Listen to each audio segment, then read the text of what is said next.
I pledge pledge allegiance allegiance to to the flag flag of the United States of America and to and the to the republic republic for for which which it it stands, stands, one one nation, nation, under God, indivisible, indivisible, with with liberty and liberty and justice justice for for all. all.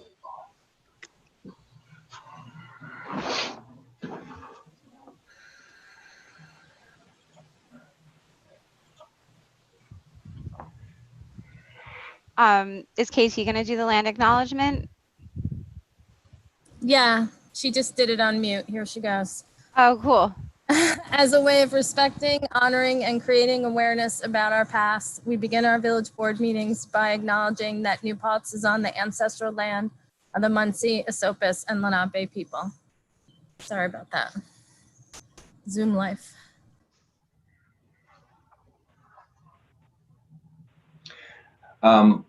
Okay, I wanted to move something on the consent agenda.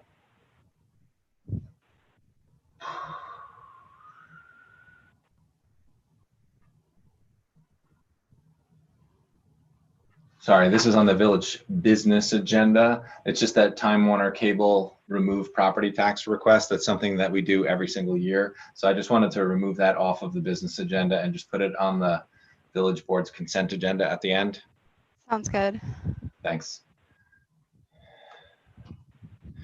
And then on the village business agenda, or actually you wanted to put this along with joint business agenda item number 7, make it C. This is the village board was going to have just a quick mention of the village board appointee for the police commission, the 21-person commission. So I wanted to add that to our joint business agenda. And under announcements, I was going to provide a quick announcement on the Oliver House at Broadhead. And under announcements, I also wanted to mention the new stop signs that we have at Southside and at Hasbrook. So that's all I had for changes to the agenda. So I motion that we move the agenda as amended, unless you guys want to add anything else. Second. All in favor? Aye. Aye. Aye. So the two things that I wanted to announce, one was the Oliver House. Like, we've had a conversation publicly about ways that we could honor New Paltz's Black history, and we had been looking more closely at the idea of preserving the foundation at 5 Broadhead, and we've been working closely with Stewart's because they're looking to build a new store, and it seems like we might be able to work out something where the house at 5 Broadhead that we believe builder Jacob Weinkoop had a hand in constructing, and then the Oliver family, Richard Oliver was a former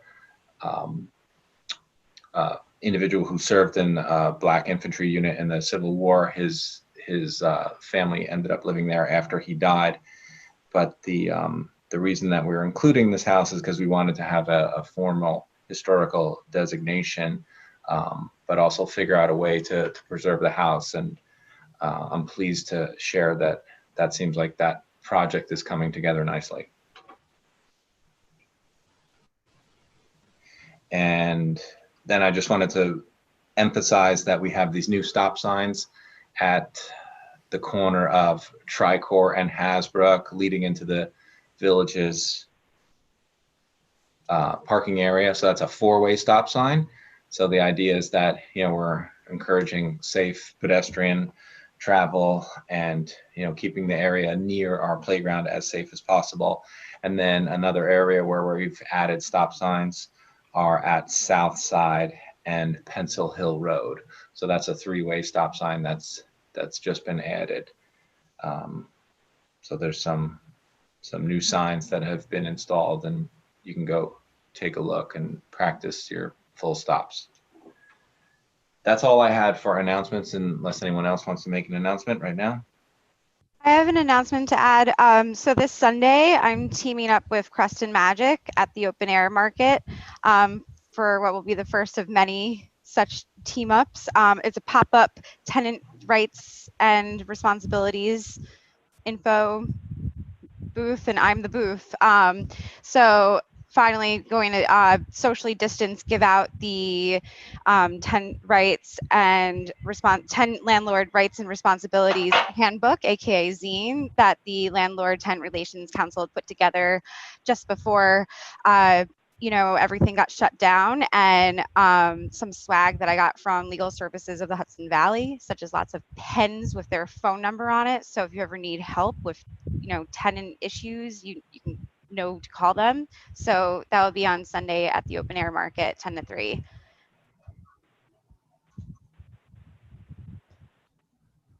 Good stuff. Any other announcements? Do the census. Do the census. That's the announcement. I forgot, we were gonna add an equity and justice items in addition to climate. I'm thinking we should actually put it on the same line because they intersect often, and we should be intersectional in our approach. So maybe update climate related items to climate and equity / justice related items or something like that. Basically, what we do with that first agenda item is to intentionally name and point out our climate related items on our agenda, and we want to add an equity and justice defined broadly, right? Are we all thinking that's where we're at? So Yeah. Yeah, I think so. yeah, that's perfect, Ari. Ari put climate, equity, and justice related items. Okay, So- got it. So is there anything else regarding announcements? And then do we have?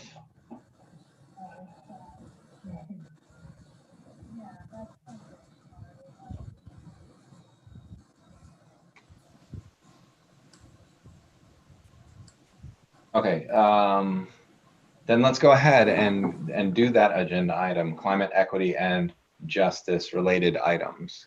Someone want to walk us through that? Sorry, I was pulling up the YouTube just to make sure it was okay, and it is. Yeah, I didn't see any new comments on that. I was doing the same thing at the same moment.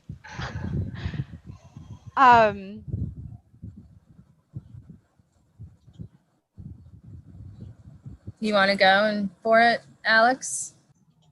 I feel like I always gloss over it too much, where I'm like, well, all of these things intersect. So I'm just going to step back for a second and think of an actual sentence. Well, I would say the short-term rental discussion is about affordability, so I would say that's an equity item.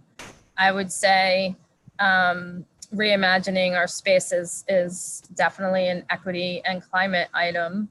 Mass gatherings is an equity and justice item, and often can be a climate item. Police is definitely an equity and justice item. Getting local water is definitely a climate and affordability issue, so equity issue as well. So every single item, but I think that's okay, right? Because we want to intentionally see it as that and communicate it as that, right? Agreed. Yeah, it helps There's me a more lot. stuff down here too. That was just our joint, and there's more. It keeps going. Shade tree is definitely climate. Using the park for outdoor activities that were formerly indoor is climate and equity. The skate park project totally is an equity thing because it's And I would argue more climate because spaces. it gets kids outside. Exactly. So there we go. Thank you. Thank you. Okay, so Eve is with us and we have this as an agenda item, county discussion. Is there anything in particular that we're bringing up with County Legislator Eve Walter, or she's sharing with us? I mean, I'm happy to share things, but I'll wait first to see if there's anything you want to bring up with me. Well, I definitely think our short-term rental discussion you'll be interested in, because I know you've been working on that issue. Right. And I would say in the public spaces thing too, like there may be, you know, county asks as a possibility. Yeah, I was also curious just for a quick update on the county's dance camera resolution, because I had submitted like comments the last meeting, as well as, and then I shared the resolutions passed by like the village and the town, and was told like it was not being voted on yet. So I was just wondering if there was any update on that. So I'll probably give you an satisfactory answer. So I know that it's being held up in its committee. I'm not on that committee, so I don't have enough to say what's holding it up. Okay. I mean, we get a lot of information on it, and I wish if next time if you tell me I could find out, but I didn't go to that committee meeting, so I don't know Okay. what their conversation is, but I do know it hasn't gotten out of that committee yet for a while. Right. Yeah. It seems like it's been stuck. I like every time I email, I always make sure to be like, and thank you to my legislator Eve for just being you. Okay. Next time. Yeah, I will. I mean, if at this time next time we meet, if you just remind me a couple of days before, I will. If I don't know already, I will do some research, because Thank you. I honestly don't know what the deal is.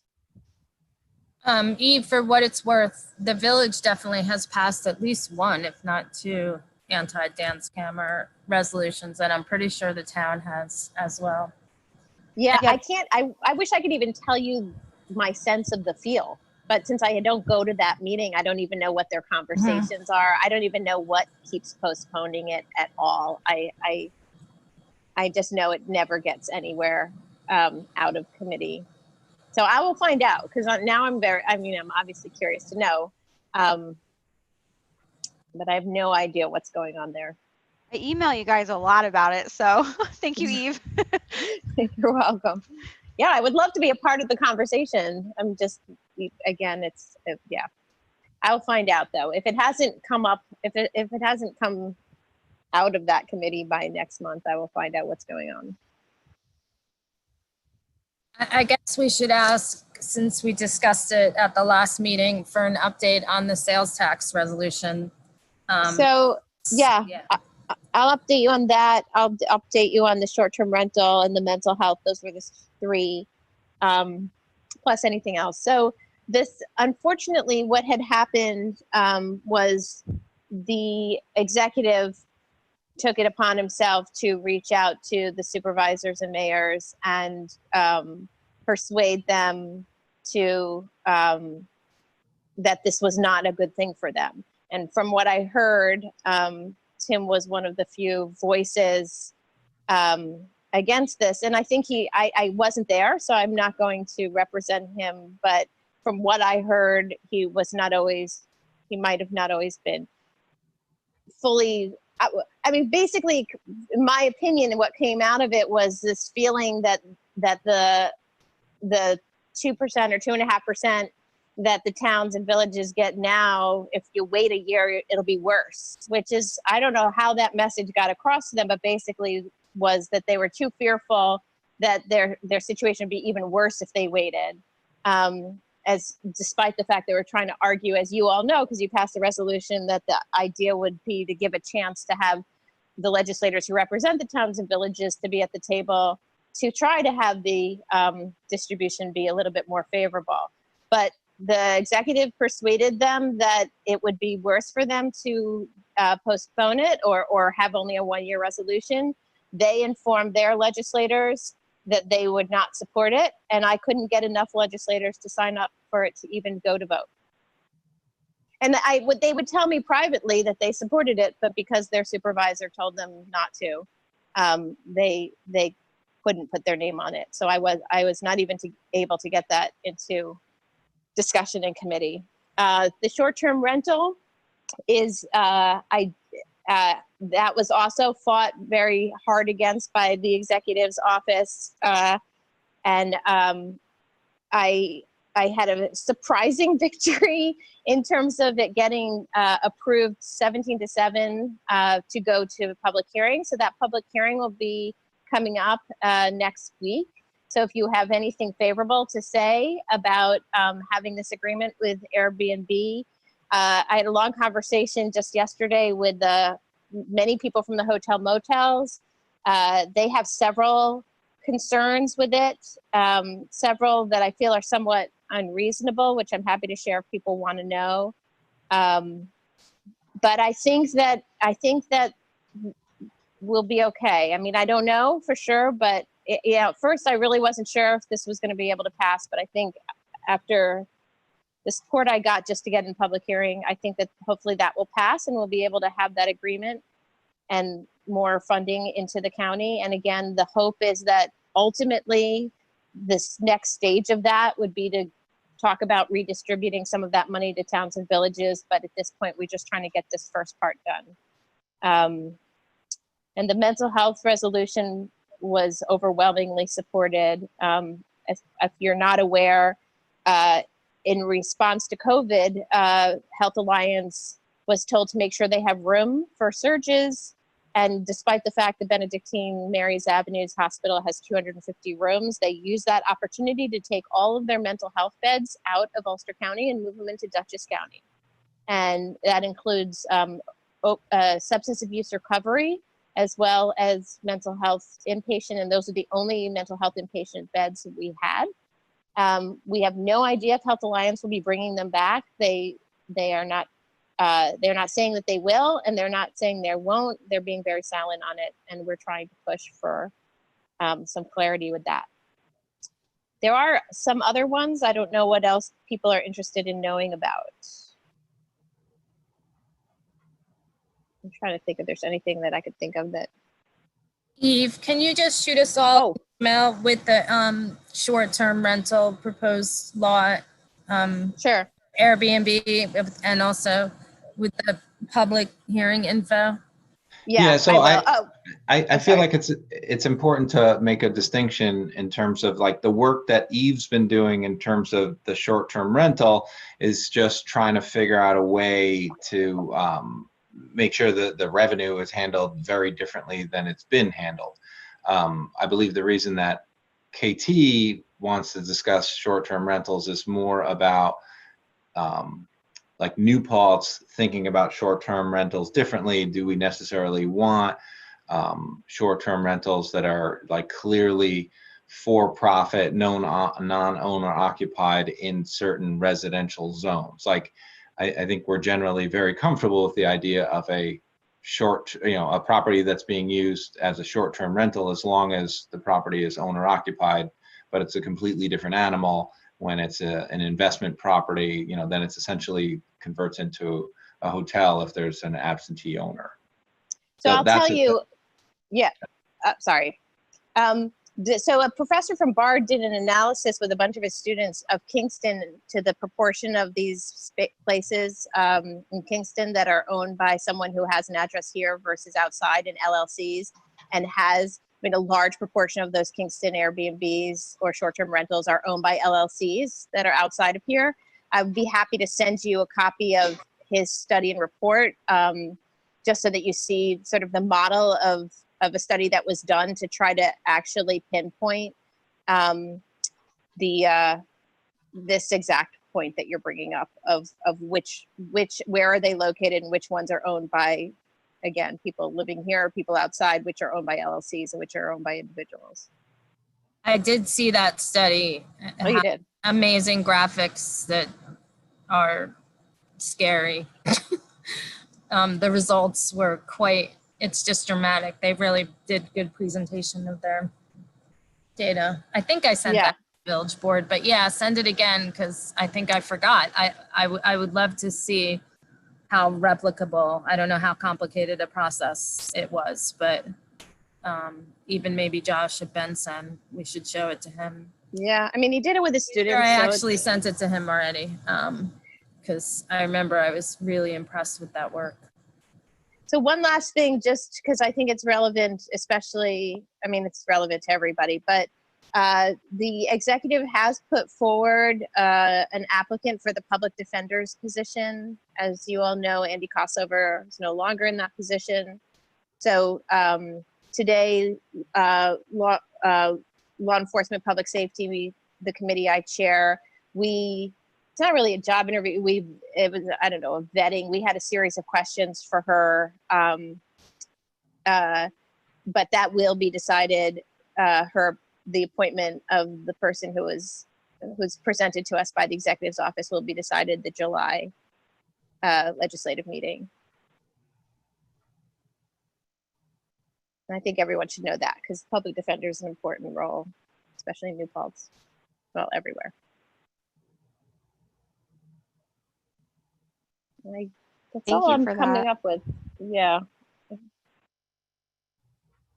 Thank Hey, you for coming to our Eve, meetings. Eve, do you have a standing invitation to participate in the Supervisor Association meetings? I think the county exec does. I'm just curious, do legislators do as well? No, thank you. I don't. And I did ask for that several months ago. Like when I first started, I said that I would like to be able to have that.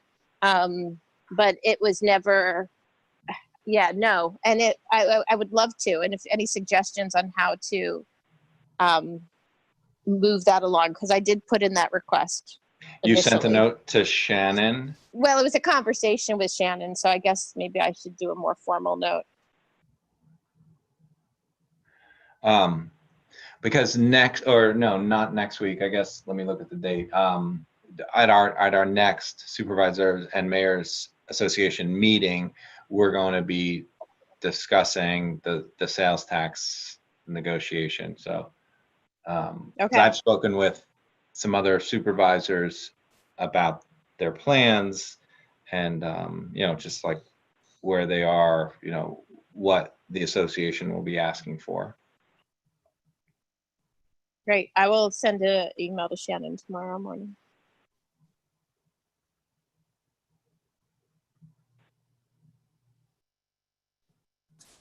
Yeah, I don't know Anything else? if anybody wants to talk about that. I'm not really in the mood to talk about sales tax right now.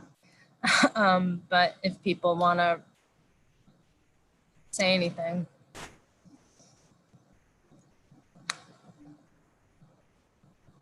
Hearing none. I guess the last thing is the county has currently 2 criminal justice task force looking at law enforcement reform. So there's a commission created by the executive as well as the already standing legislative criminal justice task force. Not quite sure how they differ yet.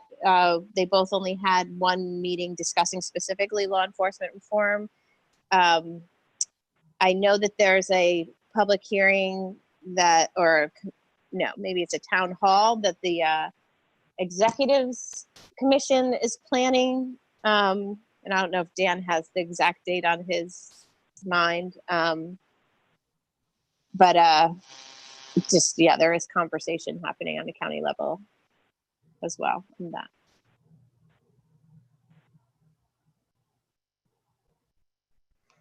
Dan, do you know the town hall date? I don't have that date. I apologize. Oh, okay. Sorry. I assume they'll publicize it again somehow. Yeah, I think I saw it in the press, so it should be online. So anything else for me? As far as our agenda, if you want to hear what we're thinking about short-term rentals, that's coming up next. I Yeah, don't I'll stay on for think that. And then like, yeah, I mean, yeah. yeah, I'll stay on for that. Then I'll go because I had a very exhausting meeting I just Cool. got. Thank Zoom you. Thank you. Thanks.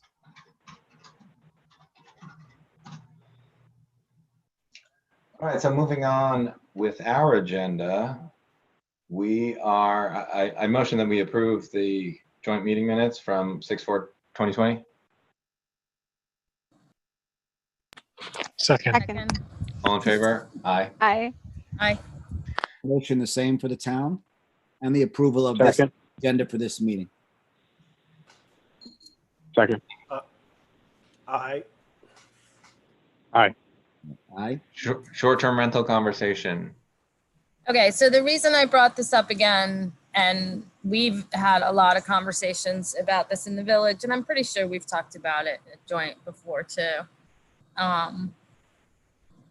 So Bill, correct me if I'm wrong. I think he's been where I'm at for a long time because I remember he brought it up like a year and a half or 2 years ago, and I was like, I don't know. But now, I really think we should consider not allowing Airbnb type short-term rentals that are non-owner occupied. We'd have to talk about the definition of owner occupied. I mean, I'm thinking it's either like a percentage of the year and or like you're just renting out, you know, a room and you're actually in the house all the time. I don't know. That would be something we would need to talk to our attorney about, who I think I did ask Will to come up with some, but I didn't nudge him. So I have nothing to offer beyond saying at the abstract level, I think we should have a conversation about this. And just to give a little context, I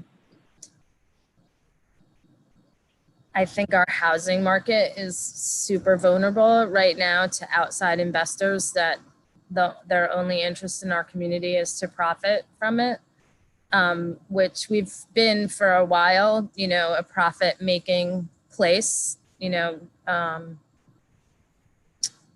via, you know, being a landlord, which is one thing, but the trend of, you know, people from very far away buying properties and then, you know, Airbnb-ing it and people coming in and out all day long, thereby also increasing the cost of living and cost of housing increases the cost of living. It's just, I'm really worried about, I'm trying to focus on what mechanisms we can put in place now to protect against and buttress against things. You know, this train has already left the station. You know, people are buying up houses online, sight unseen, from afar. So this is one of the things that I think we can do to address affordability. Yeah, and I think another piece to this conversation, it's important to make the distinction, because from a safety perspective, there really shouldn't be a distinction between long-term rentals and short-term rentals. Like, both properties should be inspected. They should both be safe. But it seems like one of the reasons that you want to consider like a non-owner occupied short-term rental differently than a long-term rental is because it changes a community's character. You know, then it's very clear that it's a transient property. You know, someone just staying for 3 days doesn't have the option to get appointed to like the town or village zoning board of appeals. You know, they can't, you know, volunteer at the library fair. You know, that's the risk with you know, allowing residential neighborhoods to turn into you know, neighborhood, you know, properties that have lots of short-term rentals. Whereas if you're a renter, you know, you're there for an extended period of time. You can clearly still be a community member and I think protecting community values makes a ton of, it's incredibly important. In addition to the affordability piece, when folks are there for a shorter period of time, that it just changes the dynamic very differently. Can I just It's add totally to that? related. Yeah, and this I think is going to come up in a lot of our other discussions regarding like police and policing. But in order to have a community that sticks to the root of the word community, that works together on issues like noise, and drunkenness or whatever. We want more, people who are here all the time, and not just people who are here for Airbnbs. So I think that definitely ties into these equity issues.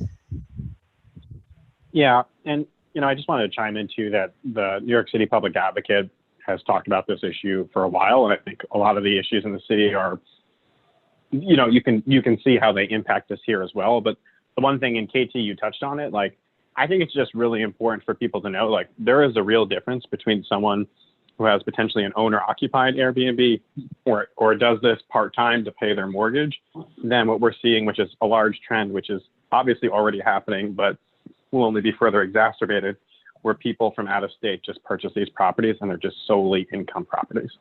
And I think that there are a lot of communities struggling with this issue, and we're primed to really be gobbled up by those entities. And those are not our neighbors. Those are people who do not care about our community character or any of the issues that we care about. I think it's great that we have tourists, and that's a big part of our economy, but there is a real difference here in how some of these properties are being used. Yeah, so this is Neil. I think people are going to say that we're going to hurt tourism by doing this, but I think it's important to point out that at least some of the conversations, I think Tim has had probably more of them, but the bar and restaurant owners, it's not that beautiful day in October that they're really worried about, because people come on that day, but it's that kind of rainy day in February. And if you just have short-term rentals, no one rents that Airbnb on the rainy day in February or on a Wednesday in February. And so suddenly there's no one to go out to eat and get a drink or buy anything at the market on that rainy day in February, and it really hurts the local businesses. You can't make all your money on a beautiful fall day and no money, in February. So, having rentals and people who are there year round really helps kind of spread things out. At least that's kind of one theory.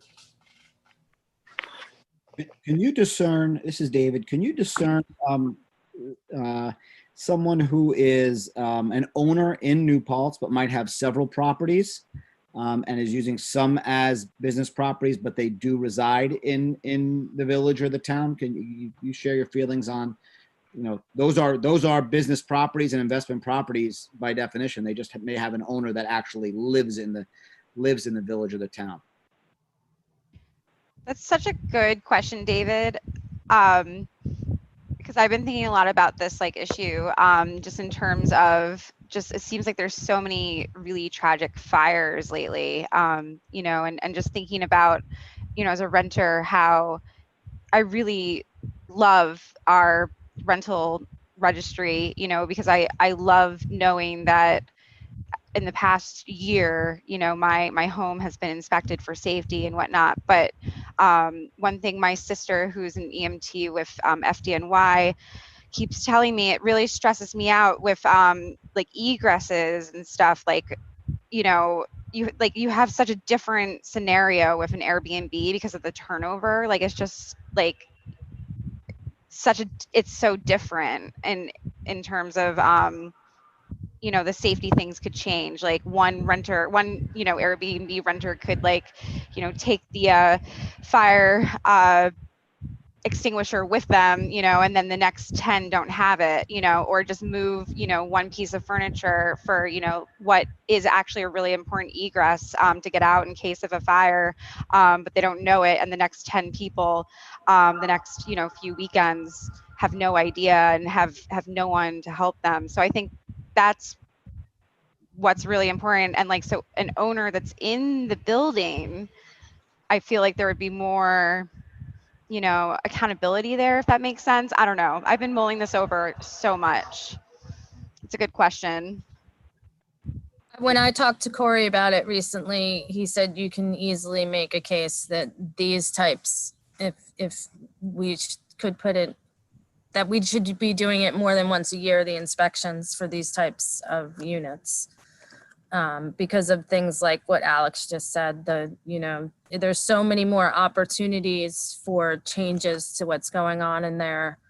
That was a great example with the fire extinguisher leaving the house. And then, if that happens a month after the last inspection, who knows? And I think the same thing could happen though with long-term renters. it gets inspected, they move in, and then they decide to put their couch in front of a doorway because that's the only place the couch fits.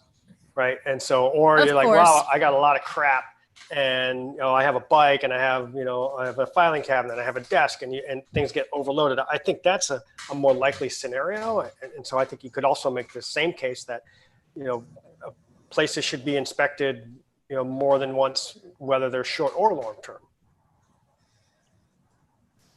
I wouldn't argue against that. Yeah, I think that has more to do give with a shout out to our first responders who have had a really rough week. Really rough week with 2 fatalities in skydive incidents and a dad and a kid in a fire we lost.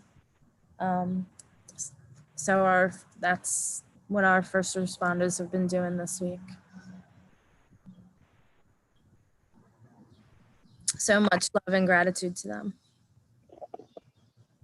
Our volunteer first responders.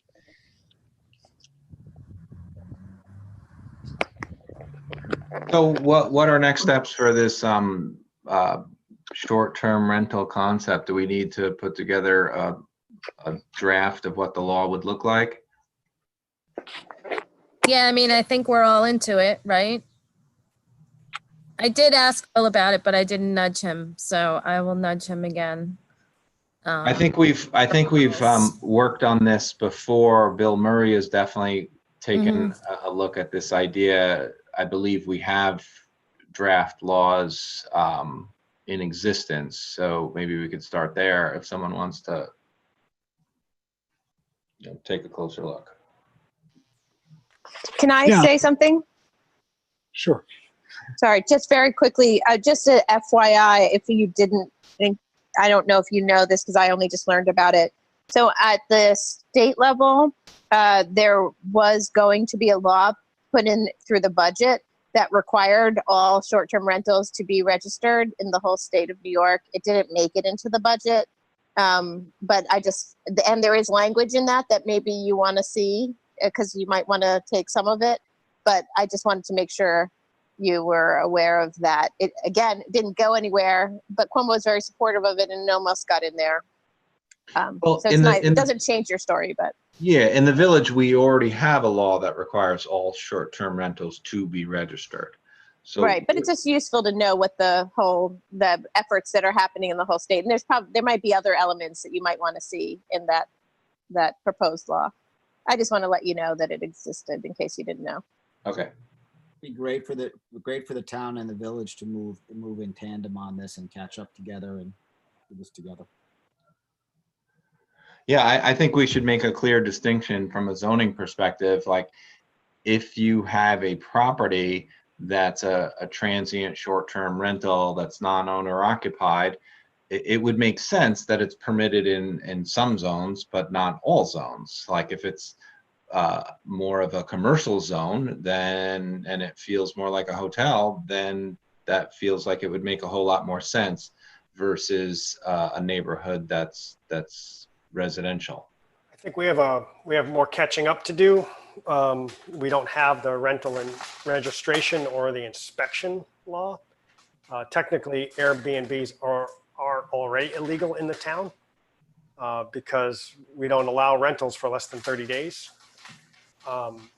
So, it just hasn't been enforced unless it's a problem property. So I think we have some work to do to catch up, to make sure that I think for us, because I would imagine there's going to be some sort of registration to find out if they are owner occupied or not, right? And so I think we would have to have at least a registration maybe, or maybe we don't do the rental registration, we just do Airbnb registration, and then we do inspections as well, right? So I think we have a little bit of work to do, but it's not impossible. Yeah, the way our rental registration law works in the village, it's a catch-all, whether it's short-term or long-term. Any property that's being rented requires inspection. Because we need properties to be safe. That's the reason that inspections are required.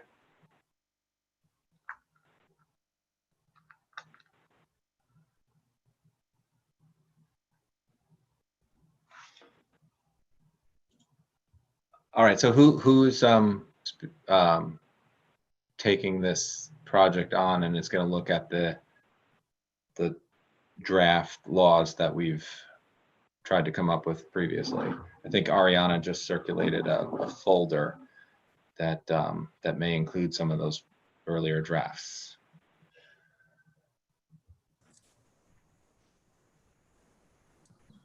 I'm down to look at it. I feel obligated, but if somebody else wants to do it, I'm totally down with that too. You want to team up on it? Sure. Bill, you have any interests? If you guys want, I can draft something, since I feel like this has been circulate. This is Ariana, by the way. I feel like this is circulated around enough times that I understand what all of you want, so I can draft something for everybody to look at. You can make your changes before it's actually at the board table. Yeah, I like that idea. If you could take a look at what's been done historically, and then read it with fresh eyes based on this conversation, and then let us know what you think, that would be great. Thank you so much, Ari. That would be awesome. No problem. We share it with the town also. We'll find a champion. Yeah. Do you want to appoint your person at the town who's gonna work on this? I think at our next town meeting, we'll discuss who might be able to take it on. We're not all here. I know, that's when you volunteer people, when they're not here. Just kidding. Sounds like a plan.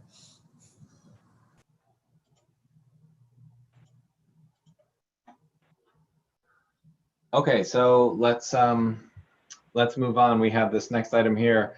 I think the idea is, I'll just read it: reimagining and experimenting with public-private spaces to promote outside activities, community, and local economy. So I think it would be helpful just to take a second to go through the things that we've done so far. So we put the parking, the picnic tables in the post office lot to help restaurants that didn't have indoor dining. Businesses were able to work with our building department if they didn't have outdoor dining in their site plan. What else? I'm trying to think. I feel like we've had a lot of discussions on this topic with some good ideas. Oh, I know. The other thing is allowing everything from yoga to dance to karate classes to use Hasbrook Park to do outdoor classes. And then I think, here, there, and everywhere, a lot of us have, been having conversations about how we can do more things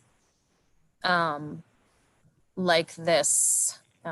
So we thought we would have a group discussion about it, but also with the hope of, coming up with some actions.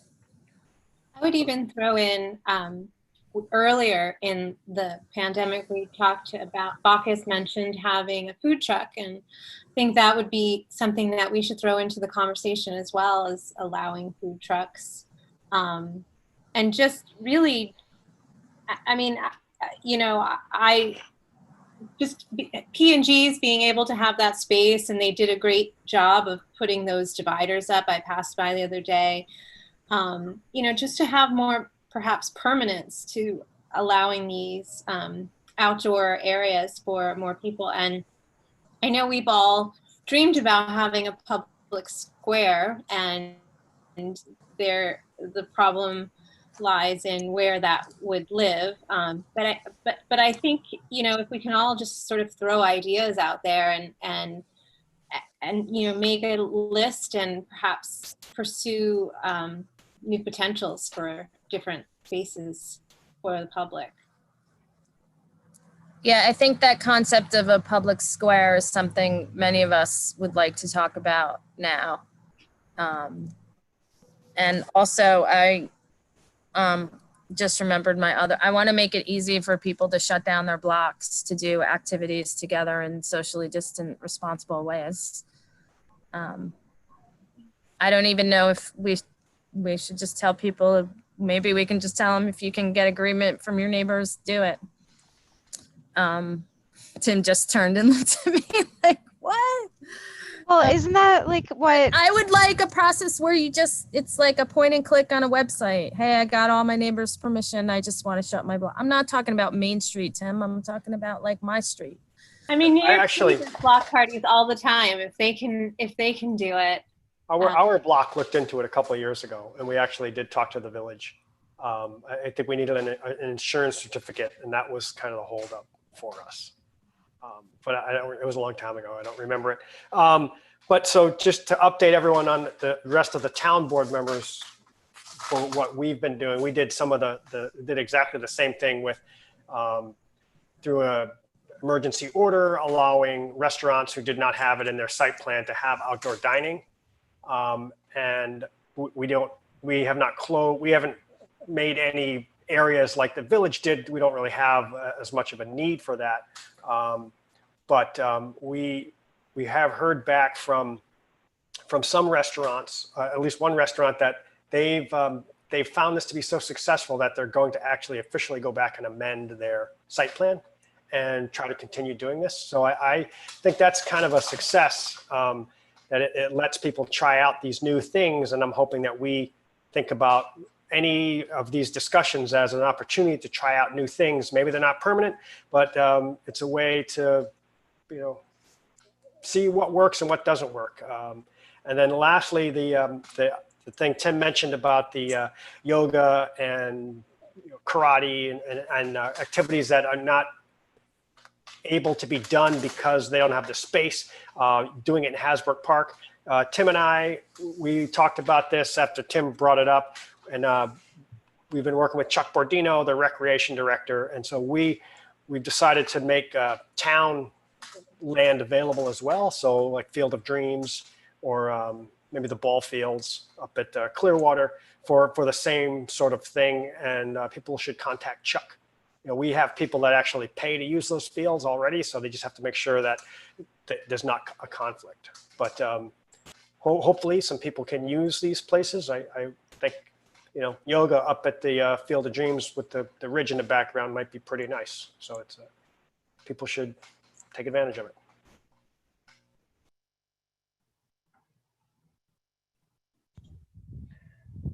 Should we jump to our next agenda item, mass gatherings? I thought we were gonna kick some ideas around. No. What, outdoor space? Yeah. I thought we were going to talk about like the idea of a commons or something like that, or no? Is that just some other? Yeah, sure. What do you got?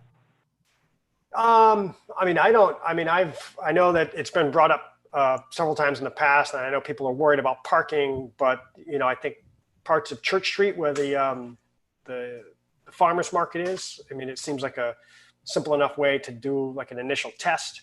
But then again, part of it is if the business owners don't like it, they're the ones that, would be the ones that are using it for outdoor dining. So, Yeah, I think what someone needs to do, because I've spoken informally with different property owners and business owners on Church Street. But I think what we need is like a comprehensive survey of everyone who could be affected.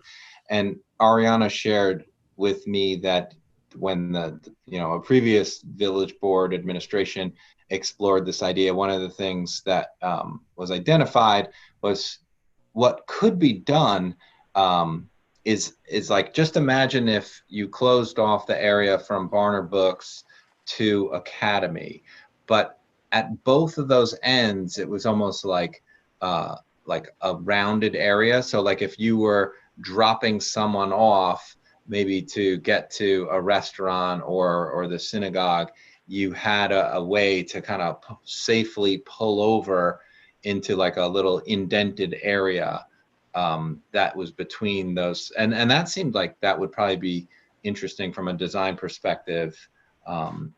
That would, get more of those neighbors or business owners or property owners comfortable, where if you had that kind of pull off. Yeah, I mean, I also think now is the time to think about, so the P&G's is, I think it's working well there, but the other idea, you could just take away, or you could move the dining out into the parking spots and right on Main Street, and have them protected with a barrier. They're doing this in Kingston and other places. And Yeah, now's the time to try that when there isn't a big, a lot of pressure on parking. Like there aren't a lot of people parking, so losing 1 or 2 spots for something like that is not going to be the worst thing in the world. And it's a chance to try these new interesting things. And people may say, well, I'm willing to trade a parking spot for a few tables outside, especially when there's a very good chance we're not going to be, they're going to be reducing the indoor dining. I think. I like that idea too, Neil.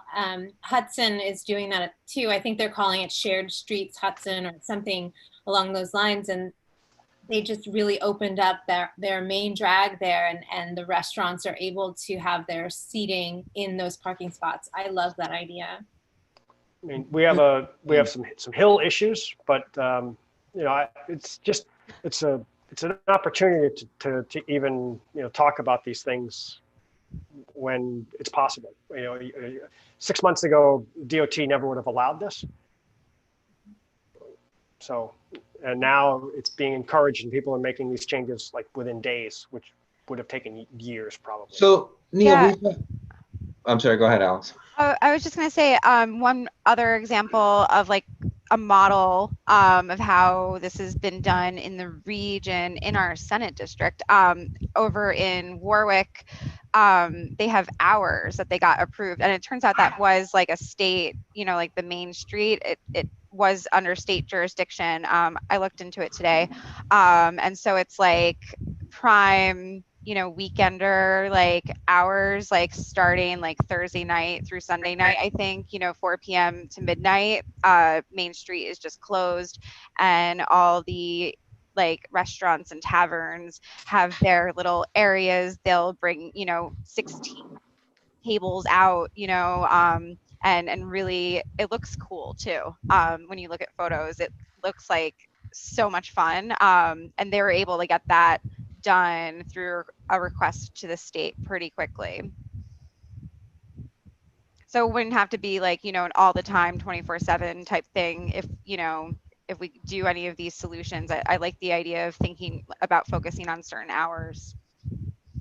So let's say you had a business on Main Street that wanted to use the space in front of their building, but it's a state road. So who puts in that application? Do they apply to the NISDOT? I think the town and village have to sign off on it. Sure, but who initiates the contact with NISDOT? Even if we sign off on it, like could we go ahead and do that for a business, or we need the business to say that they want it? Alex, can you find out the process that Yeah, they used in Warwick? I will. Because I was gonna add, like, I don't think it should just be restaurants. I think any business, if they want to use it to put racks of clothes out there, or whatever, to add to the number of people that'll shop there.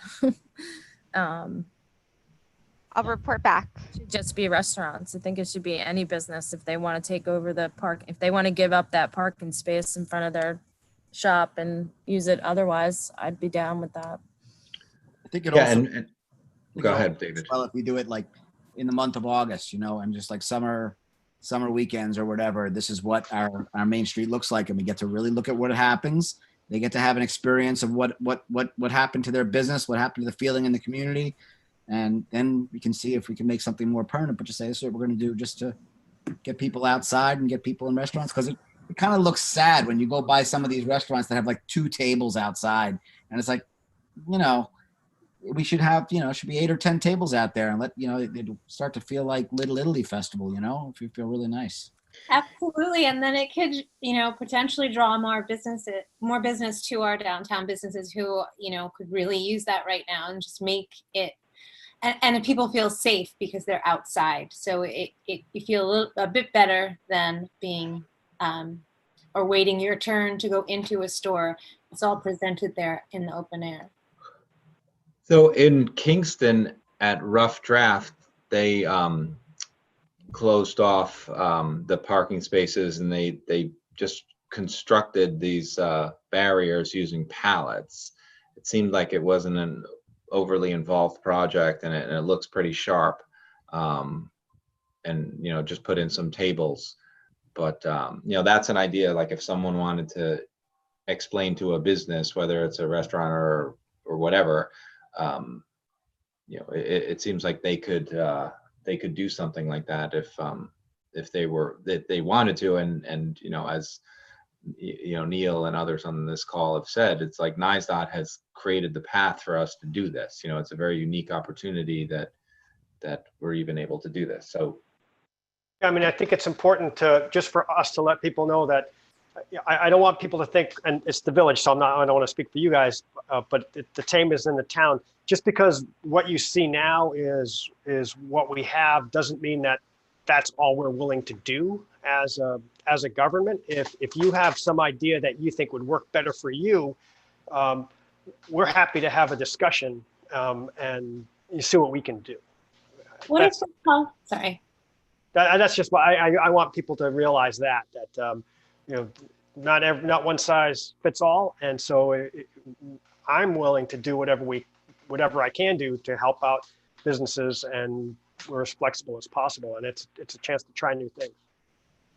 What if we called a meeting with our downtown businesses via Zoom and mention the ideas that we talked about, and let them all tell us perhaps their ideas too, and get the ball rolling that way? Maybe we could make it use it as our weekly thing, Tim, do a town hall on this topic with businesses. I don't know if that's a good time for all of them, if we might want to think about time of day. I have no idea. I think it's good. I think we started that way because it's kind of good restaurant on time, but I feel like we've these conversations have already happened, where like the County Chamber of Commerce have hosted these calls. So I don't know, if someone wants to like take a crack at reaching out again, feel free. What do you guys think about the idea of just putting out like a survey to the businesses instead of, because it just gets like really involved with organizing calls and getting everyone to truly participate at a time when they can. Maybe we just start with a survey. We could come up with a couple of questions, but also have it be open-ended. I could do a little Google sheet. We could send it to that or a Google form, and we could send it to the business list we have, and just start getting feedback that way without it having to be as involved. Love it. Yeah, I really like this because one thing to keep in mind, I think right now, we've all said it or danced around it a little bit. You know, everyone's struggling. So to put more time demand on businesses right now feels wrong, but we need that input. Yeah, and that's a great idea, Ari. Thank you for that. And also thank you, Neil, for communicating out that like, you got a creative idea, talk to us. And we have a pretty robust email list that we've built since the start of the pandemic. So excellent idea. Let's do that. And I can help with that, Ari.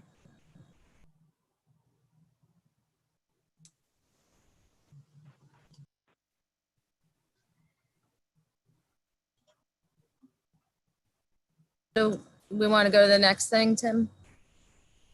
Yeah, let's talk about mass gatherings. I mean, This is I don't probably have one of the hardest topics I can imagine. Doesn't seem like it should be, but we've discussed this so many times and I don't understand how we do it differently. Yeah, I mean, it dovetails with the previous discussion and the next discussion item. I mean, we talked about it pretty much at length at last village board meeting. We have some inconsistencies in our law. And obviously these are conversations that have to happen with you all at the town because you're the police and events involve police.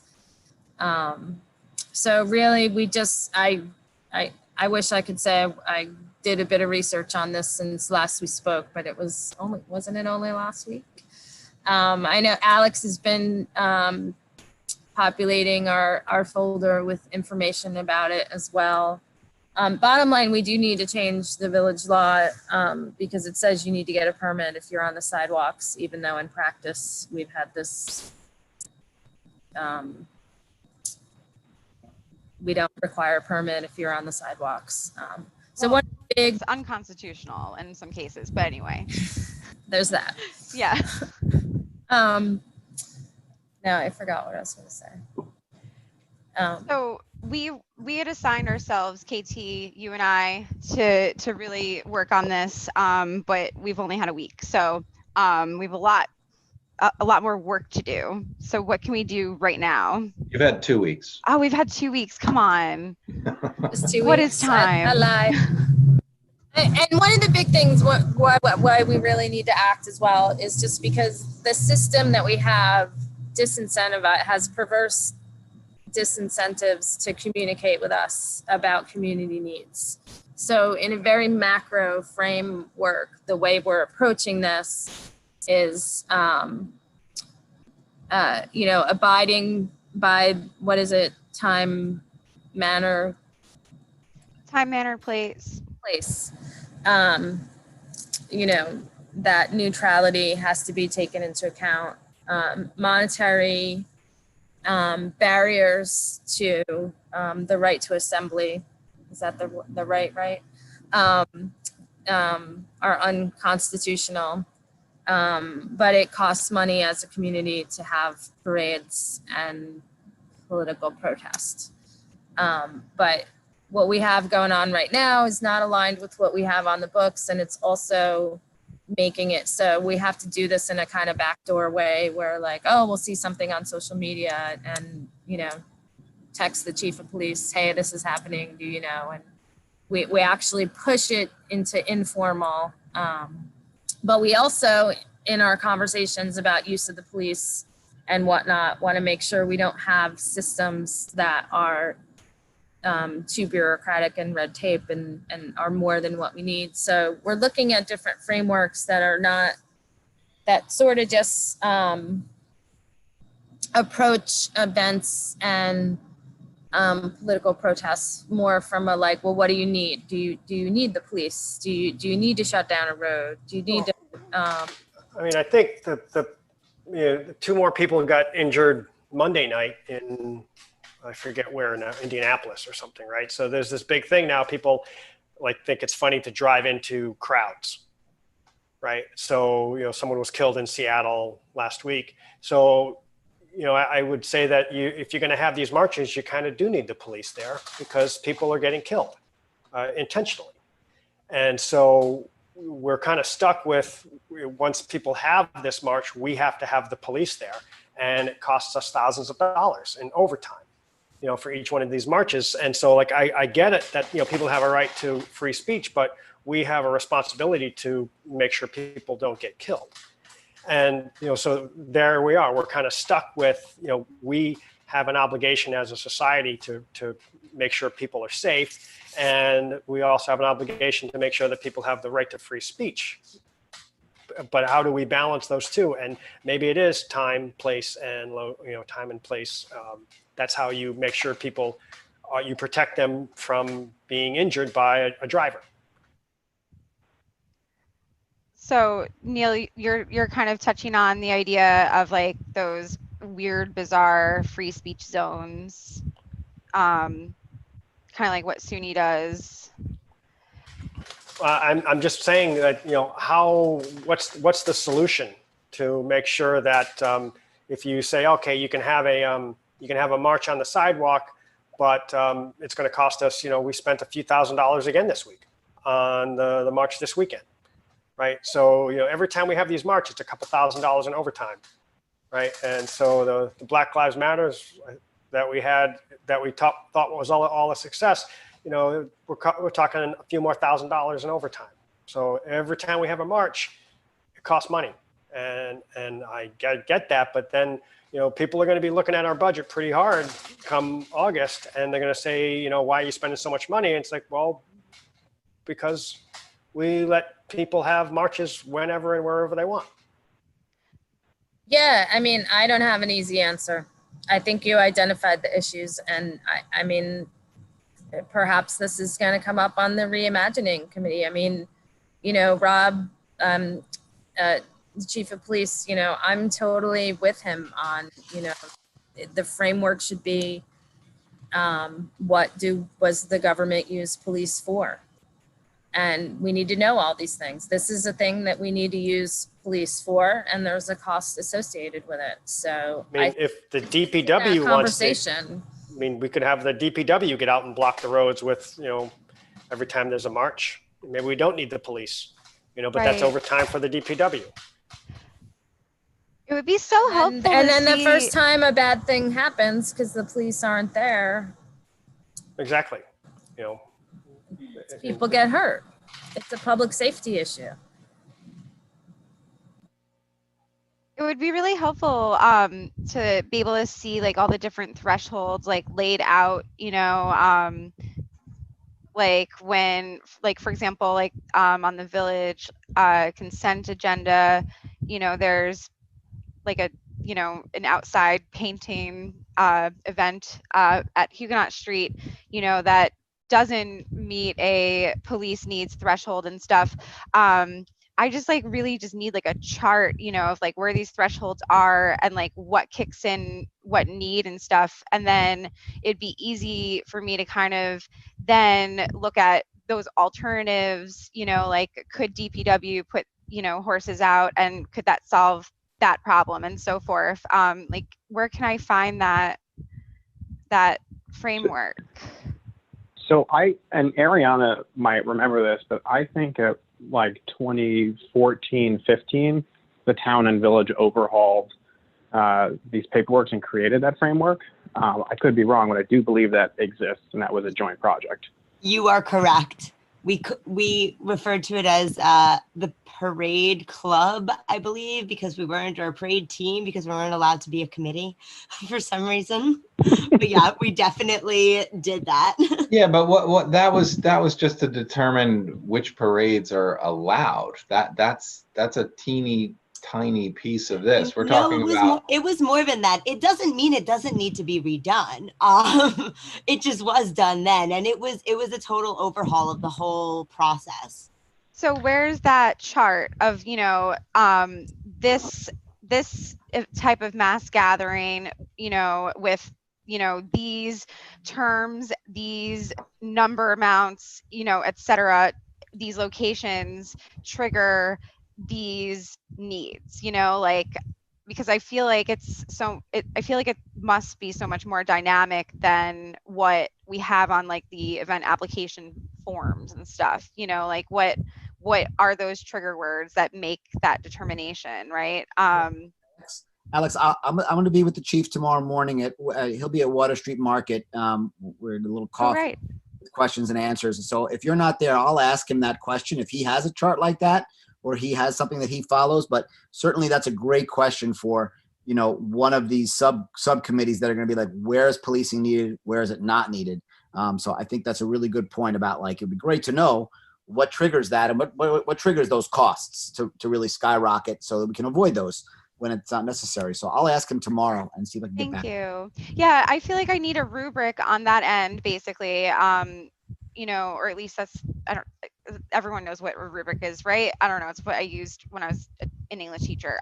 You know, like a chart to figure out just the mass gatherings, like answer just even on a small level. Like, you know, if Hasbrook Park, I understand, you know, there's buried cables, you know, so it's a good idea if someone's going to have a big event in Hasbrook Park to let them know about the buried cables, you know, and also to not interfere with other planned events, you know, like those things make sense to me a lot, but all these other things don't make sense about that chart. So I'll try to join you guys, but if not, thank you for asking on my behalf, David. I'll be happy to ask him if you're not there. No problem.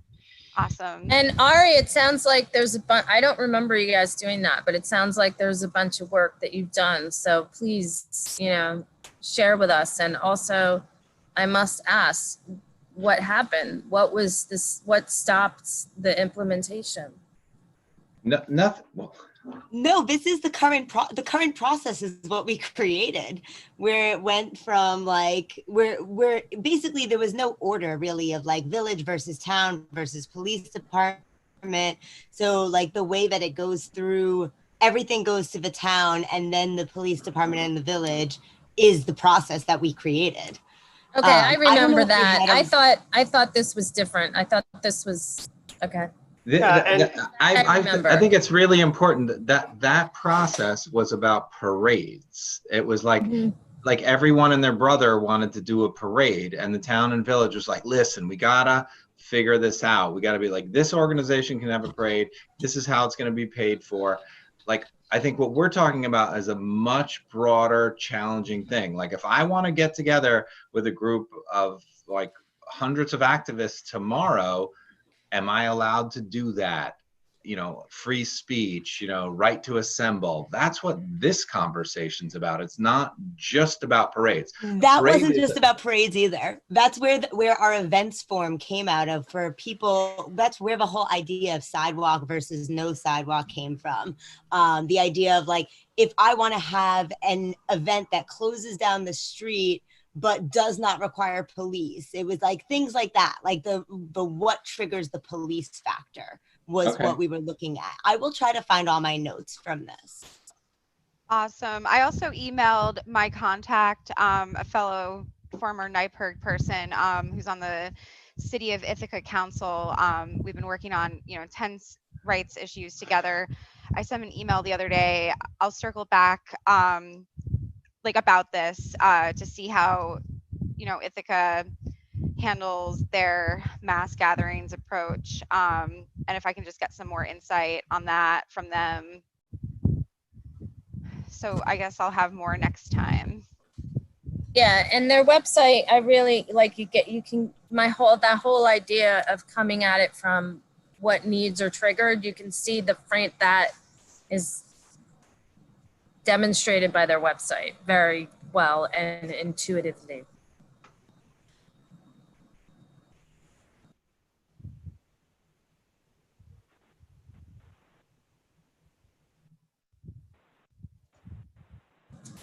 Are we good on that?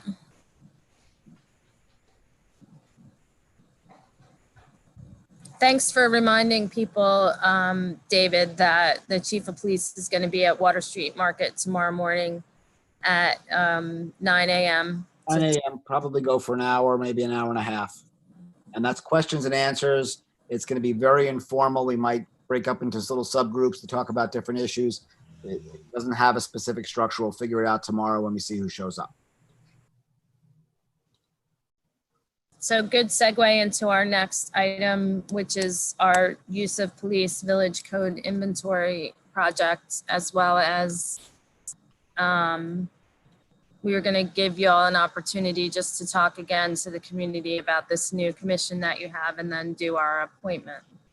So I know you've been doing it a lot, but I can say I've been fielding a lot of questions about what's happening. So And thank you, KT, for give helping spread the word. Sure. Does somebody want to give a brief synopsis of what's happening? I can do that. So at our last meeting, we started the process to establish what we're calling the New Paltz Reform and Reinvention Committee. And just as context, this comes out of an executive order from Governor Andrew Cuomo, which requires all municipalities, counties included, that have a police force to do an overarching review of that police force to then provide the municipal body, in this case, this would be our town board, with a report that can also lead to various resolutions or local law changes that have to do largely with discussing institutional racism, reviewing policies from the police, and how we use the police as well. The way the governor has set this up is slightly vague based on the executive order, but they do state that they want certain constituencies to be involved in that process. And so what we have done is we have outlined those constituencies, and we've gone above what the governor has asked us to do to allow this to be a process that's self-selected from a lot of these groups. And these are groups that include, just as an example, our Racial Equity Coalition. You know, we'd like to have someone from SUNY New Paltz as an example, or a Meadowbrook resident, Hudson Valley LGBTQ Center, and a number of other stakeholder groups. And we'd like them to form a group and then also allow for a certain number of at-large positions to allow for anyone in our community who has an interest in this topic to also be able to participate. And then what that committee is going to do is look at some broader overarching themes, which I've addressed, like addressing systemic racism, reviewing of our policies, also a review of even just kind of the current police commission format that we have and how we can potentially make that process better. And my hope is that we're still reaching out to these groups, and some people have already hinted who they're going to send to put forward, but that by the end of the month, we will have enough people to form the first committee meeting and then also solicit additional applications for people from the public to be on, and at which time I think we will start doing the work. The deadline is April 1st to render a report, but I don't think that we necessarily will need all the time to do that. Okay, so as the village board, you know, I don't want you to keep guessing who we might appoint. I'd like to motion that we appoint Dr. KT Tobin as the village representative to this group that you just described. Second. All in favor? Aye. So Dan, now you know. Thanks, Awesome. KT. And if anyone has any additional questions about the process or what this means, I'm happy to take those now as well. What's like the best, like where's the best way to like just direct people who ask about this to? Like, that was not a sentence. I'm sorry. I think you might understand though. I think I know what you're going for. So at this time, what I would say is you can feel free to give them my email address, and I also have no problem with people having my cell phone as well. Thank you, Dan. And I'm happy to answer those questions. I've done it a lot lately. I get that this is a slightly complex and a new process we have, and there are a lot of questions. So I'm certainly happy and prepared to answer that. And one thing I do want to say is that due to the lack of guidelines in making this, like, our process is not perfect, but we are looking at other municipalities to see what they're doing. And I think that ours is far better than most of the ones that have been established thus far. But I also look at this very much as a fluid process, and that if we can make this better while we're doing it, or there's another model that comes up, or, you know, the likelihood that the governor gives municipalities additional guidance, you know, we're prepared to make those adjustments. Awesome. Wasn't there also, was it part of the county initiative, but wasn't the village hall going to be used as like a location to drop off suggestions? Yeah, I think you guys Oh, yeah. should get that this week. I can follow up on that. That's a county thing, not a town thing. No, so that is That's a county the thing. county equivalent of what we're talking about at the local level. Okay. So then that's going to be some sort of box that will live at Village Hall? That's correct. Okay. I'm a little concerned about a couple of things. One is that we have enough good feedback about groups that need to be represented. I feel like we could fail if the process isn't really strong at the front, and I think we're on the right track. But if anyone from the village board has any suggestions about groups that Dan and the town board have not included, that it's like a real miss, we want to make sure we get those folks and make sure they can send a representative. The more people feel part of this process, the better it's going to work. Yeah, I want to kind of second what David said. I think it's important that people realize this is really a kind of a once in a lifetime opportunity because of the movement at the national level and I think the local level. This is really our chance to reimagine, and I'm really committed to this, and I know the chief is as well. But if we do not get good people on this committee and they just get in there and they just fight amongst themselves, it will fail and we will get nothing out of this. The success of this is really dependent on the people that end up on this committee. And if we just get people that want to throw bombs and argue, nothing will change. Right. So what we're looking for people on this committee are people that really represent more than just themselves, because we want this committee to really represent our whole community. So that's why we're looking for people from organizations.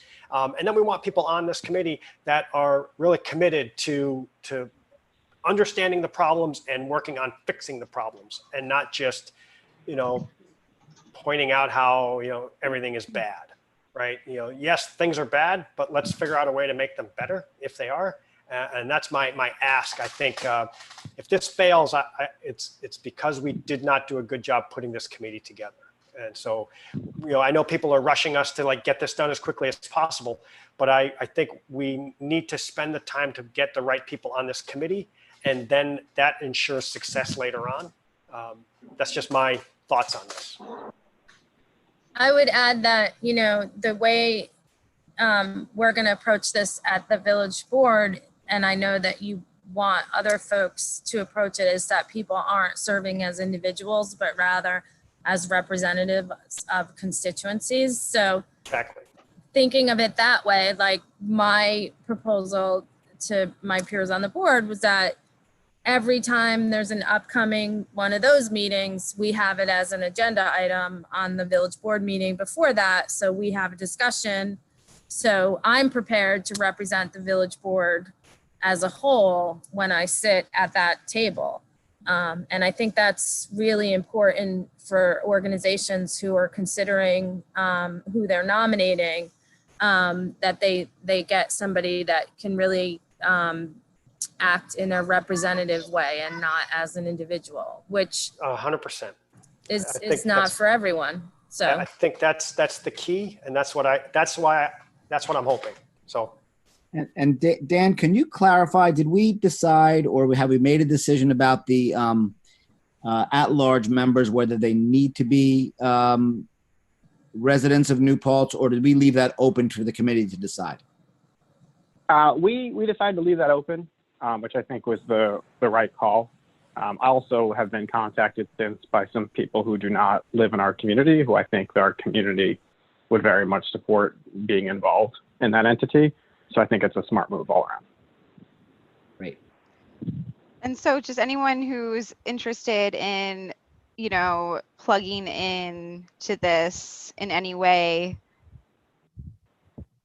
is that still share Dan's email, or is there like a specific, did you guys set up like an email for this yet or something like that, So what I'd like to do is, once we have enough people through the process we just outlined to form a committee, to develop that process. So it's just a very Okay. open and transparent process. But ultimately, I mean, it'll be like, I think you'll look at any board or commission that people apply for on interviews, resumes, that kind of thing. Cool. And then one more question, and I might have totally just missed it. It's just like everything goes so quickly these days. Is there like any, mutual aid organizations, in our community, like represented in the ideal committee format, like FUNAP Would you just- Bombs or family? There is not currently. Just because, as you all know, during during these trying times, how many times a day do we all say that? During this pandemic, those two mutual aid organizations really came through so strong, and in ways that I think would really help with the reimagining of police. And I was so pleased to like experience this firsthand, like kind of meeting up with Chief Rob, at one location, like on my lunch break to go get some masks. He's like, don't even come all the way up to the station knowing that I'm here in the village. And then I'd run, over to Huguenot Street Farm and like get all the supplies to FUNAP Bombs, and, they'd get them out to the people who needed them, and it's FUNAP Bombs and Family of New Paltz that I think have more knowledge about stuff that just, nobody even knows, like where our houseless populations are and how police, interact, in those demographics, and, people who are in need of meals, and how police and policing interacts with, like just people who need stuff, and so on down the line. So I would just recommend figuring out a way to include, like that category. Yeah, I think that's good feedback. I couldn't agree more. The folks and the people who are gonna receive more of the oppression and more of the challenge, they all need to be represented. That's the second way this can fail, is if it's not just the groups, it's the, representing the folks. They need to have a seat at the table this time, for sure. Thank you. Thank you, Alex.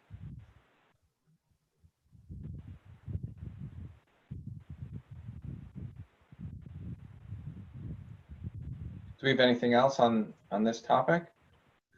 Well, we didn't do the inventory part yet, which is basically to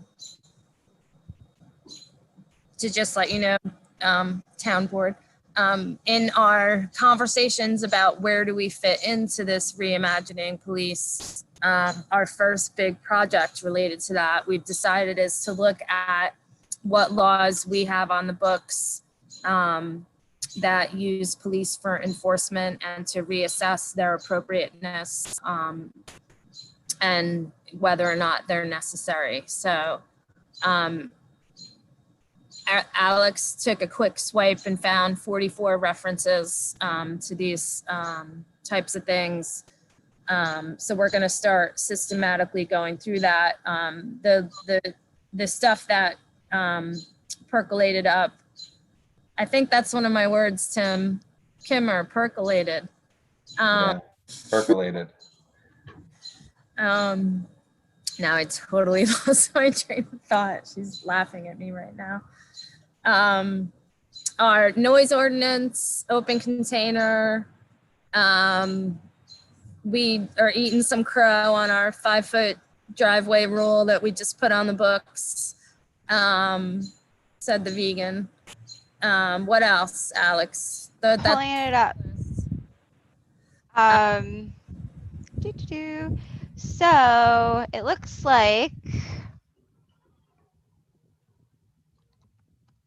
wait, where is everything? Okay, yeah, so 44 references in Village of New Paltz code, like you just said, to police as enforcement. And I do want to note, I did realize that I can't seem to find the 5-foot driveway rule on Ecode 360 yet. So maybe I have to just like, I don't know, update my computer or something, but I couldn't find that. So it's probably more references to police. A few of those references, however, are in, I want to note in chapter 39 that we really need to take a look at, because still has as the law that Village of New Paltz appoints a member of the New Paltz Police Commission. For whatever reason, we have not updated that in the law since 1978. But the rest, are a lot of noise, like so many different kinds of noise, but in particular, the noise ordinance as we know it is the big one. Next is our local pedestrian open container law. And then we noticed with mass gatherings, the permit part, like it's very interesting when you look at that mass gathering law, because the revocation of the permit is a very like militarized little section of the code. Those were the big things. Let me just scroll down and make sure I'm not missing anything else, because this is the kind of thing I do like at 3 a.m. Also, we should tell the town about how we have a law that says the village has a appointment to the town police commission. Yes, that's what I just mentioned. Oh, sorry. Section 39, it's actually the law, which is so weird and confusing. I can copy and paste that right now into the chat, but it's chapter 39 of the Village of New Paltz code. Basically, the first part of chapter 39 is the abolishment of village police, and then there was at the same time an amendment that never was taken off the books, and that amendment was the appointment of a let me just read it. I don't have my desktop set up yet, so hang on. It's Article 2 of Chapter 39, the Village Law. And this amendment basically says the Board of Trustees of the Village of New Paltz may blah, blah, blah, blah, by resolution, subject to the Board of Trustees, basically just appoint somebody to the town police commission. So I'll just share that with you all. We need to figure out what that even means, because it's been on the books. Well, Can I mean, we should chime in just on that clean one it up. quickly? We should just clean it up, based on wherever that lands. Right? I mean, Yeah. town board's already said they want a citizen commission. Yeah. I think we mostly support that. We're not bringing this up because we want our seat. We're just giggling, totally. actually. Just as an interesting point, though, because at one point I did do research into this. I think that some of that is also because the town has changed since that period, the law for the police commission a number of times. At one point, the police commission was also a paid entity in our town as well. So it probably was applicable with an older version of what is currently the police commission law. It's my guess. So, Yeah, there is like some weird legalese like in the beginning, it's always so hard to tell, when there's not like a link, right, to all the other laws, and every other level of government. So, but yeah, we have some cleaning up to do. So I would suggest you ask Will Frank for sure about the open container law, because the law that you point to in their vehicle and traffic law is for open containers in vehicles. But I can't find anything in the state books about laws, for just open containers in public spaces. So, Yeah, that's my understanding as well. And so if you do get rid of the open container law, I mean, I will be thrilled, because I can drink a beer while I push my kids on the swing at Hasbrook Park, and it will be totally legal, right? Yeah. So to answer that question, like the way I've been thinking of this is not so much like what law, not that there is like a same as on the state, but what law on the state level already solves the problems that But it doesn't solve the problem. Well, It solves the it- drinking and driving problem, but if I want to go drink a beer in Hasbrook Park, or 10 of my friends and I want to go have play beer pong in Hasbrook Park, if without the open container law, it's perfectly legal. I think you need to use Actually, a different I think location there's this- example. I think we actually have laws against, that's a separate law, the drink. That's the open container Isn't law. it? No. Open containers everywhere. I think there's additional separate, perhaps parallel, but separate constraints that you can put on a public place as opposed the owned public park as opposed. Yeah, that's what I was going to say. You got to use a different example than Hasbrook Park. like the sidewalks, like And walking. Neil, we're just trying to get the lay of the land. We are. Because you can't. We're Neil, trying you to can't- just figure out. We you haven't can't said smoke we're in going to do Hasbrook. anything yet. We're just throwing the spaghetti at the wall. So all Okay, I guess I'm saying fact finding. when I look through our town law, then if we rescinded our open container law, you would be able to go drink at the Field of Dreams. Oh. Or you could bring a beer into Moriello Pool. Right? I'm just saying that's what you'd be allowed to do. So maybe when this is the conversation, this is the discussion. Maybe you rescind open container, but you have a law that in public parks and playgrounds, there's alcohol and is not permitted. And then we can have Mardi Gras on Main Street. Well, you could have This is Mardi the Gras on Main discussion. Street until it gets to drunken, disorderly conduct, which are laws on the books that people get hit with anyway. So, if you're talking about being worried about litter, that's already illegal. If you're worried about like disorderly conduct, that's already illegal, and that's a ticket that often and I need to get some stats on this. I'm just speaking from friends' experiences. That's often the ticket you wind up with when you get hit with the village open container law. So there's already something on the stay on that level. If you're walking around with your open container and then getting into your car and driving, which is awful, that's super illegal on the state level. That's already addressed. So all the potential problems are already handled somehow. Just having these additional local laws that are so much smaller and more niche creates a greater call on the police.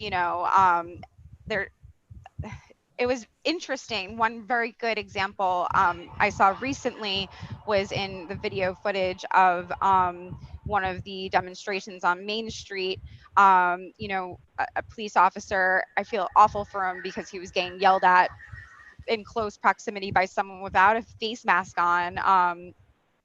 Somebody who said they are in support of the police. But anyway, he was trying to get the police officer to ticket everybody who was not on his side with the noise ordinance. That's insane. If there's a problem, that's not the noise ordinance, but the fact that there is a noise ordinance, that just created this extra tattletelling, weaponizing type culture around it. Karen laws. Yes, thank you, Dan. Karen laws. There's already laws that handle the big problems, the safety problems. These additional ones just make it so, Karen laws, I think, sums it up way better. Totally. What's the alternative for the noise ordinance then? All right. When I mentioned this to my, because when I mentioned this to my wife, she's like, "That's insane." We live in the village, and we have to wake up at 6 a.m. And believe me, I could call the police every single weekend. I don't. I never have. But it's nice to know that there is a solution for when someone has been partying for 3 days straight next door to your house. Can I jump in here? Our conversation has not been one-sided. We also had a really robust conversation. I think robust is another one of my words. About how we weren't going to just throw laws out. We also wanted to catalyze, another one of my words, a community discussion about what we use the police for. If we take that away, what will be our community-wide response, as well as what will be sort of like what I keep thinking of, incident level response, right? And way upstream from incident level response is community level response, like mutual aid network with pod leaders in neighborhoods, neighborhood block networks. It can look a lot of different ways, but basically, if you think about these types of quality of life, broken windows type laws, they're basically us throwing up our hands and giving up on community as the solution to these social problems.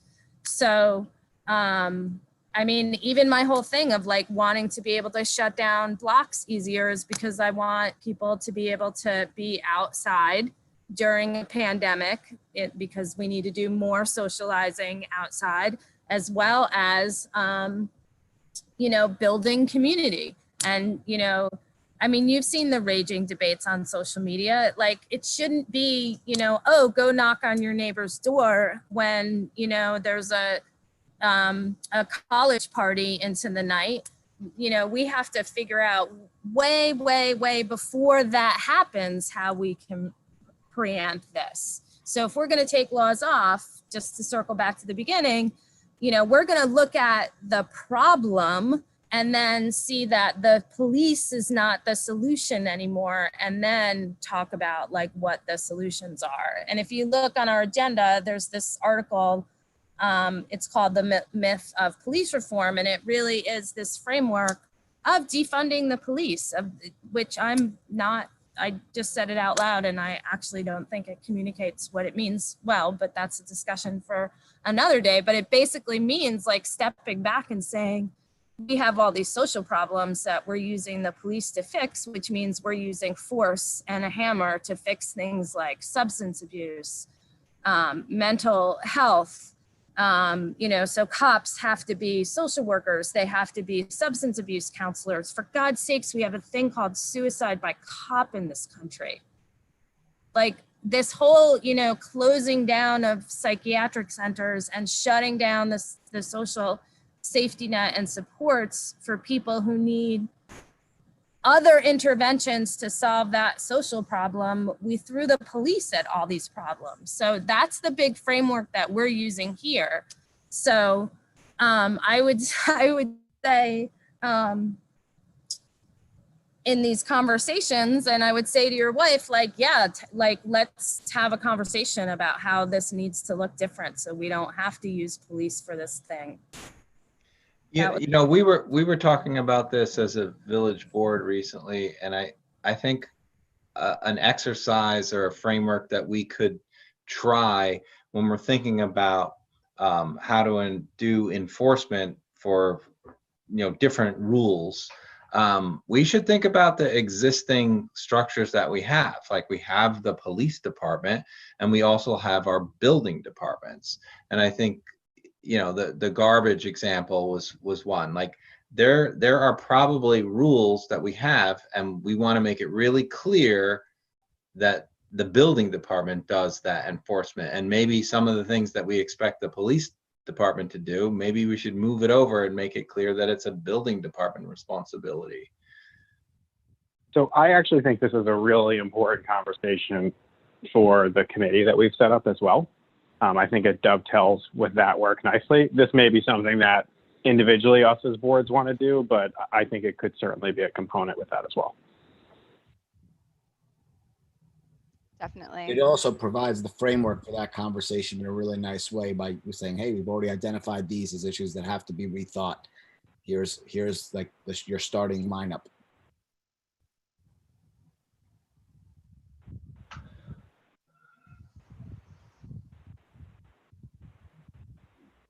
Yeah, and like Neil said, it's an enormous opportunity. So, you know, a lot of good could come out of this. So let's move on to our next agenda item, if everyone's okay. So we have this project where we did test wells in Moriel Pool Park. This is on the northern edge of the park. Because this is state parkland, I think in 1982, the municipality received money that came in through the federal government, and that's why it is considered a state park. So because of that, there's very strict rules about alienation. So the only way that we can use these wells is if they're actually alienated or separated from the park itself. And we've been working with Chase and Company to put together what the legislation would look like that would allow us to alienate the area around these two wells. And we just wanted to have a resolution stating that the town and the village were supportive of having Senator Metzger's staff try to get this draft legislation considered by the folks up in Albany. Any questions?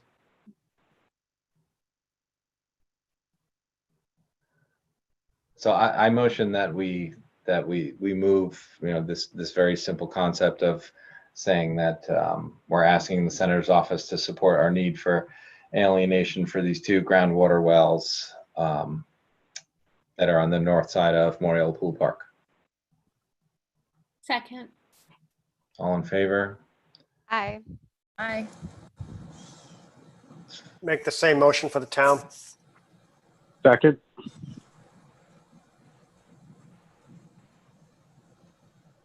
All in All favor? in favor? Aye. Aye. Aye. Great. So, Neil, do you guys have an agenda item here that you added? Yeah, we have some POs that, because we have the spending freeze, we put new limits on what is able to be authorized without board approval. These are just some POs that that are above, like what Gene or the supervisor alone can approve. So I just make a motion to approve the POs. Second. All in favor? Aye. Aye.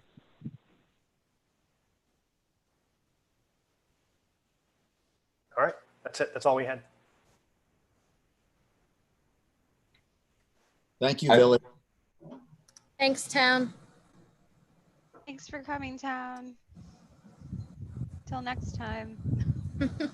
I motion we Till move we the meet again. I motion that we move the village's consent agenda. Second. All in favor? Aye. Aye. I do want to give a thank you. Well, Alex, you can do it. Well, we can both just say thank you. I know. I just wanted to say a big thank you to Robin for all of her work on the Landlord Tenant Relations Council. I'm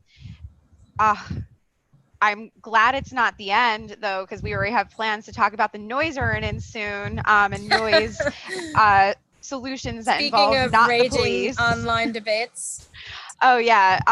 But thank you so much, Robin, for being our neutral party. That is a really, really tough role in that room, and you really rocked it.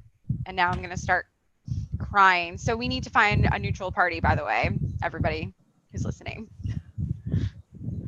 What Alex means is on our landlord tenant council, there's positions for landlords, there's positions for tenants, and then there's one position, I think. One position. Someone who is neither.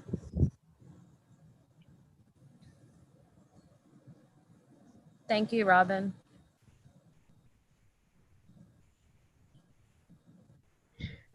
Oh, did we lose Neil? Damn. Because there's this first agenda item on the village business agenda, Shade Tree Commission code changes. Yeah, and Christine Marmo was going to be here, but she said that she reached out to Neil. I let her know that it was a joint meeting. I can text him to come back real quick. Yeah, that'd be great because I don't exactly follow this. There's like different colored words on here, but I don't know what's the difference between purple and red.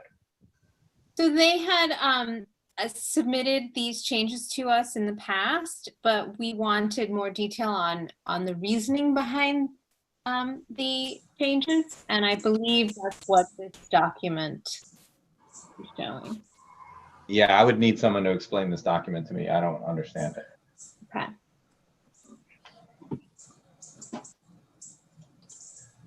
Hopefully Neil can come back. Okay, so we have the skate park project update and 3D rendering.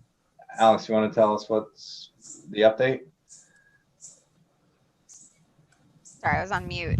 Yeah, so I think we shared that we had a pretty cool site visit, social distance site visit a couple weeks ago, with a couple members of, you know, I guess who are the team who are going to make this happen. And Scott Albright, you know, is the captain basically of the Skate Garden project, and so he got us from this guy Stefan, who is with Park Placed to Ride.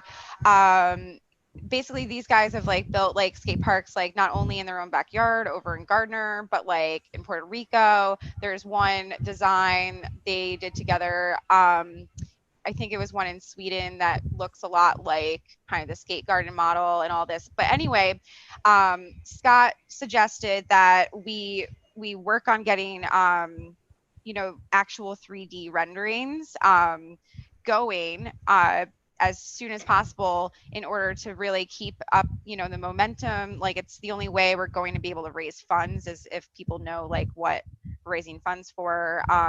You know, like there's basically, I organized a Slack, by the way, sorry to be all over the place. So there's plenty of ways for people to get, you know, involved and be a part of the conversation every single day. I'm having a social distance skate meetup with a local skater who wants to open a roller skate shop.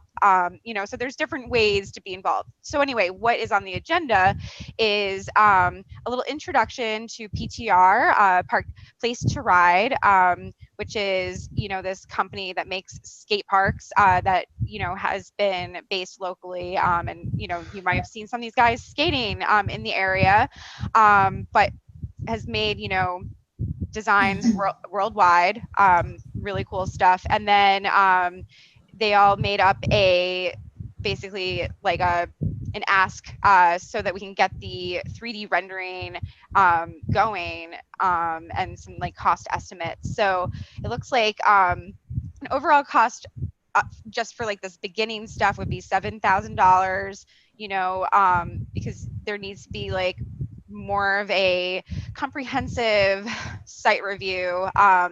You know, we did some initial plotting a few weeks ago, but, you know, really need to know exactly where you can go a little bit deeper and where you cannot, because there is bedrock under some parts of it, which is actually why we had moved the playground to the opposite side, because it's really, really hard to deal with that bedrock.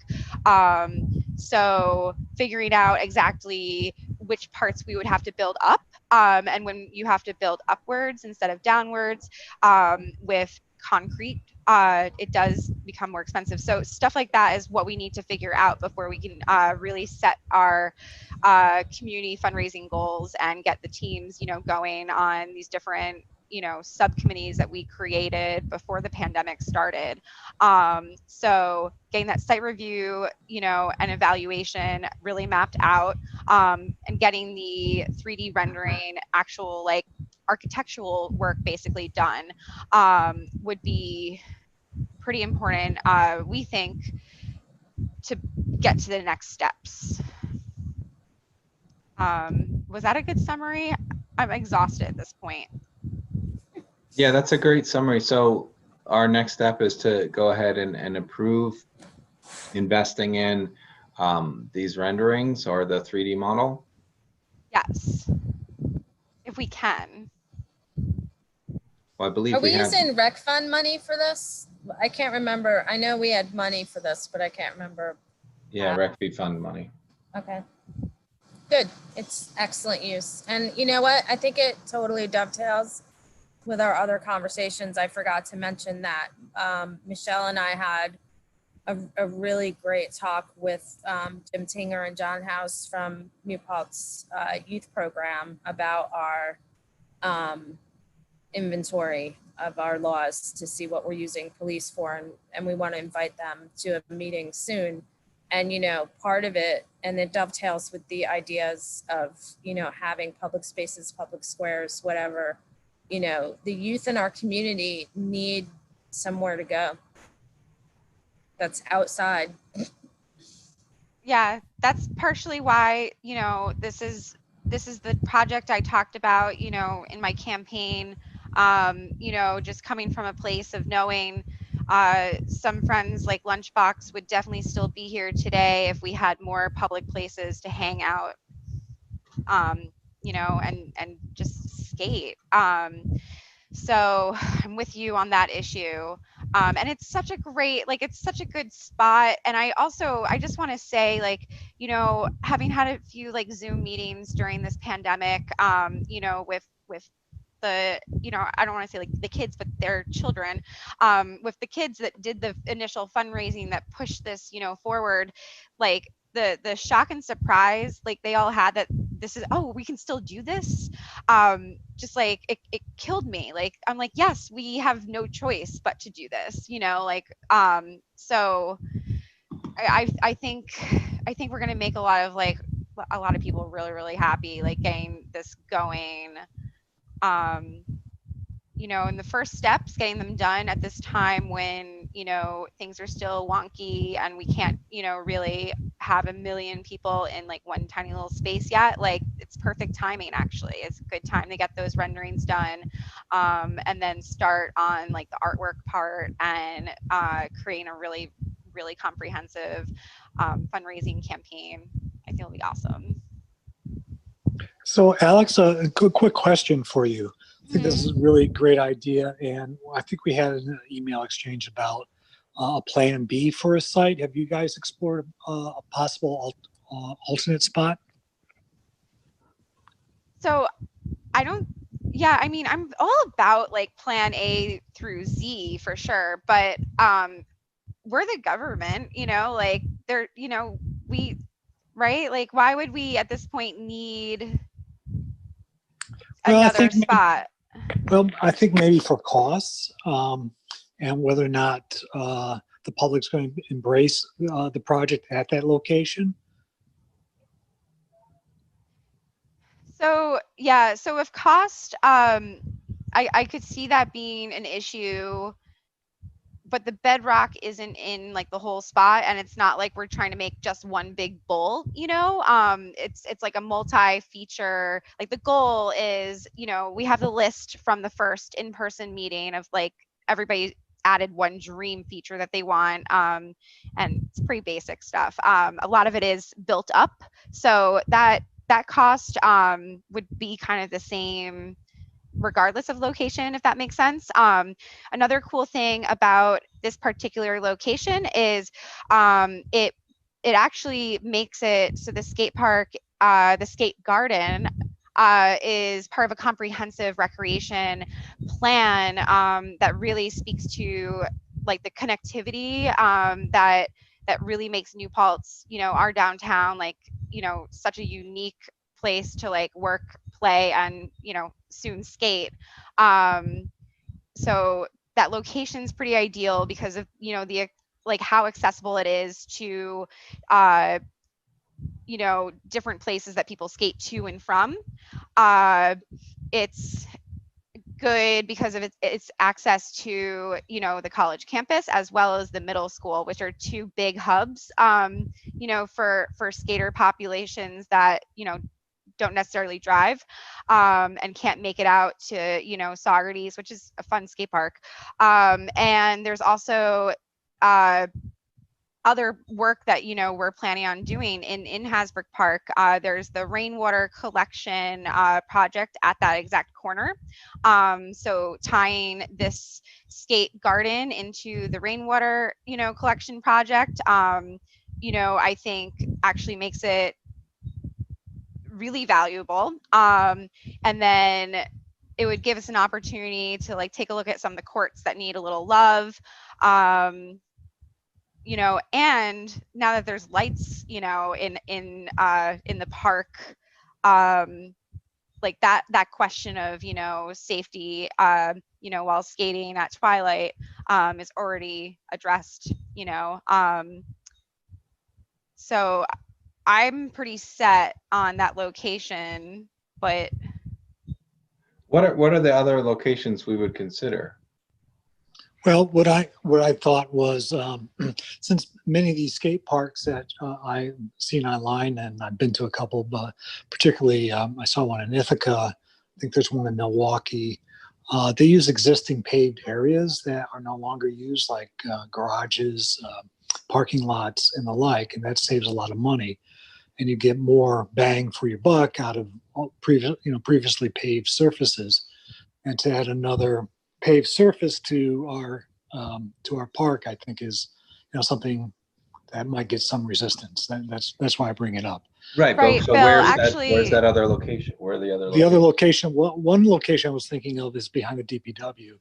There's about 15 parking spots in the back in that corner that are never ever used. And sometimes right now there's a trailer that the fire department's using. It's a nice shady corner. It's paved and the pavement surface is pretty nice. You could erect, if you needed to, erect some sort of barriers or whatnot to keep you know, traffic. There's traffic from entering into that area if you wanted to. It's that I forget what corner it would be. It would be the southwest corner of the parking lot behind the DPW garage. Yeah, I know that spot really well. Yeah, I so appreciate your point. And I feel bad because I had meant to report back on this, you know, so long ago. So thank you for circling back to it. When Tim and I met with, you know, the Tony Hawk Foundation and the Harold Hunter Foundation, like on the phone. And I was like, having probably the best day of my life, getting to be a part of that phone call.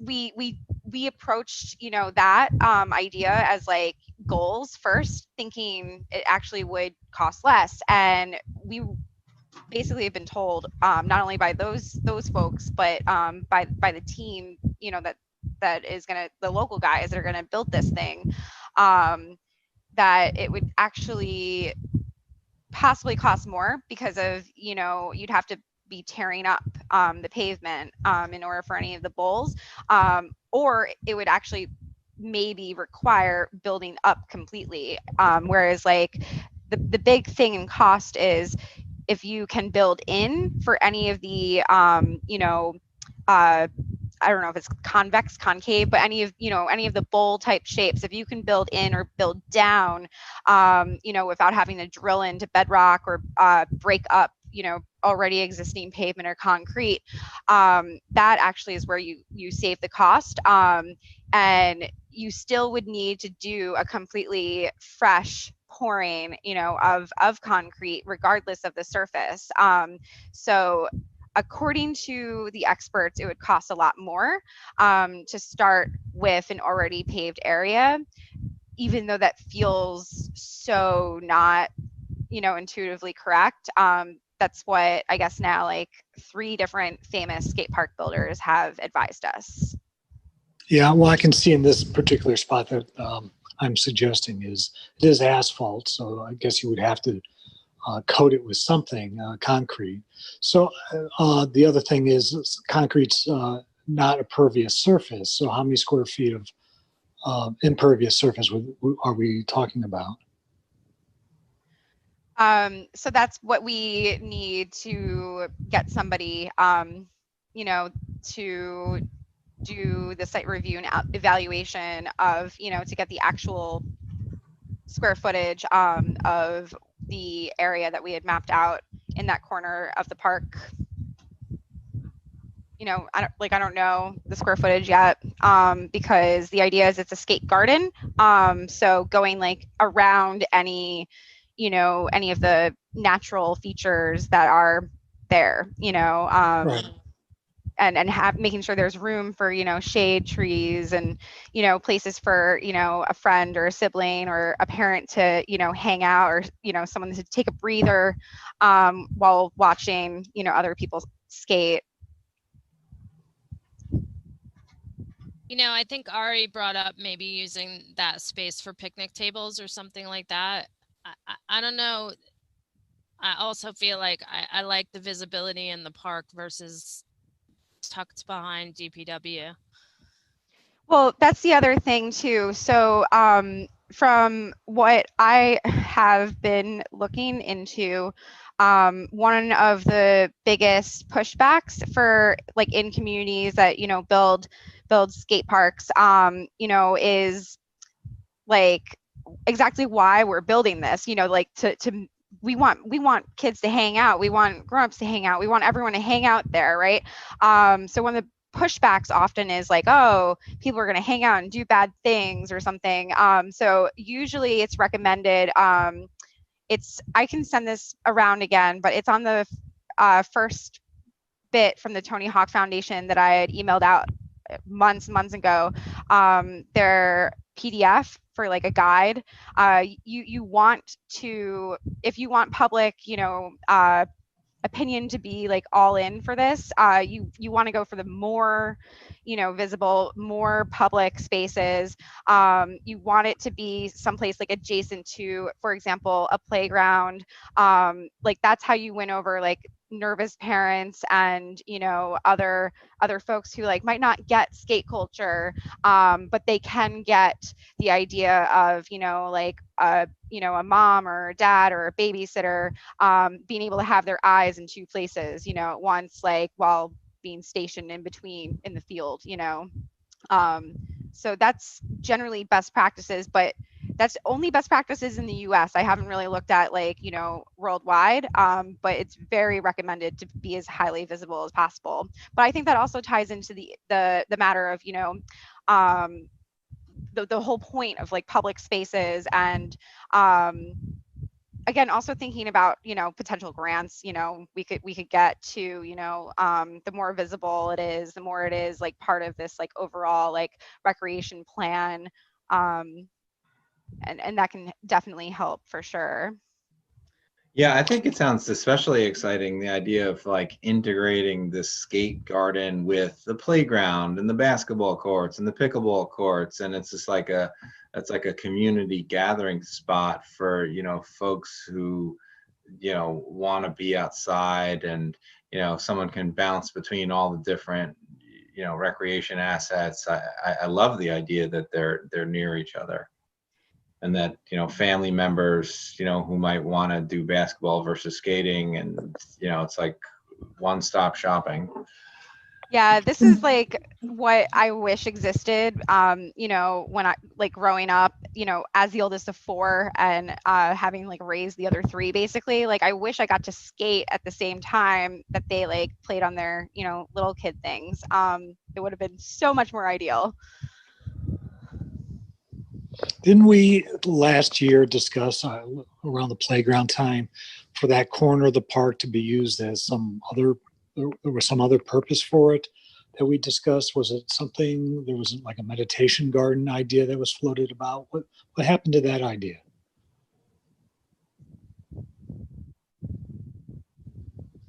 I'm not sure actually what that was. Yeah. I mean, does anybody know what that idea was? I think we discussed it in one meeting when we moved the playground, other uses for that particular corner. And one of the ideas that was floated about, and maybe we discussed at the table, maybe not, was putting a meditation garden there. I think people are still free to meditate at the skate garden. That would be fine. Of course, but that's a different setting. Yeah, I mean, I think the reason that we threw out the idea of the meditation garden is because we needed to move the playground, and we were looking for the park is the park. You can do lots of different things in the park. I think it was when we were talking about how we were gonna flip the gazebo and then what would be where the gazebo, Right. like that was part of that conversation. But we were spitballing. There's another word. Everybody's using that one these days. Yeah, I remember it being, we were talking about Bill and Ari, our second wave creative part, and then it was like reimagining what was going to be in the spot where the old playground was. And I think, I seem to recall, because of the way the trees were, and it just seemed like it would just, just an offering to the community. Here's a meditation garden area. But yeah, I feel like could still certainly have plenty of space for meditating with the skate park as well.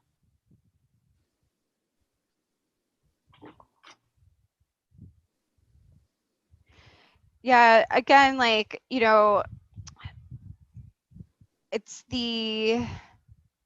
if we were to go ahead and like try to, if we wanted to consider a different area, we like this design proposal, that's before us wouldn't work, because we do know there's 15,000 square feet that can be used in this, like, it's going to be like not like a square necessarily, because it's going to be a skate garden, we're New Paltz, things are more organic here, so we would have to go back to the drawing board on that. Just want to throw that out there. I'm like so obsessed with like this location though.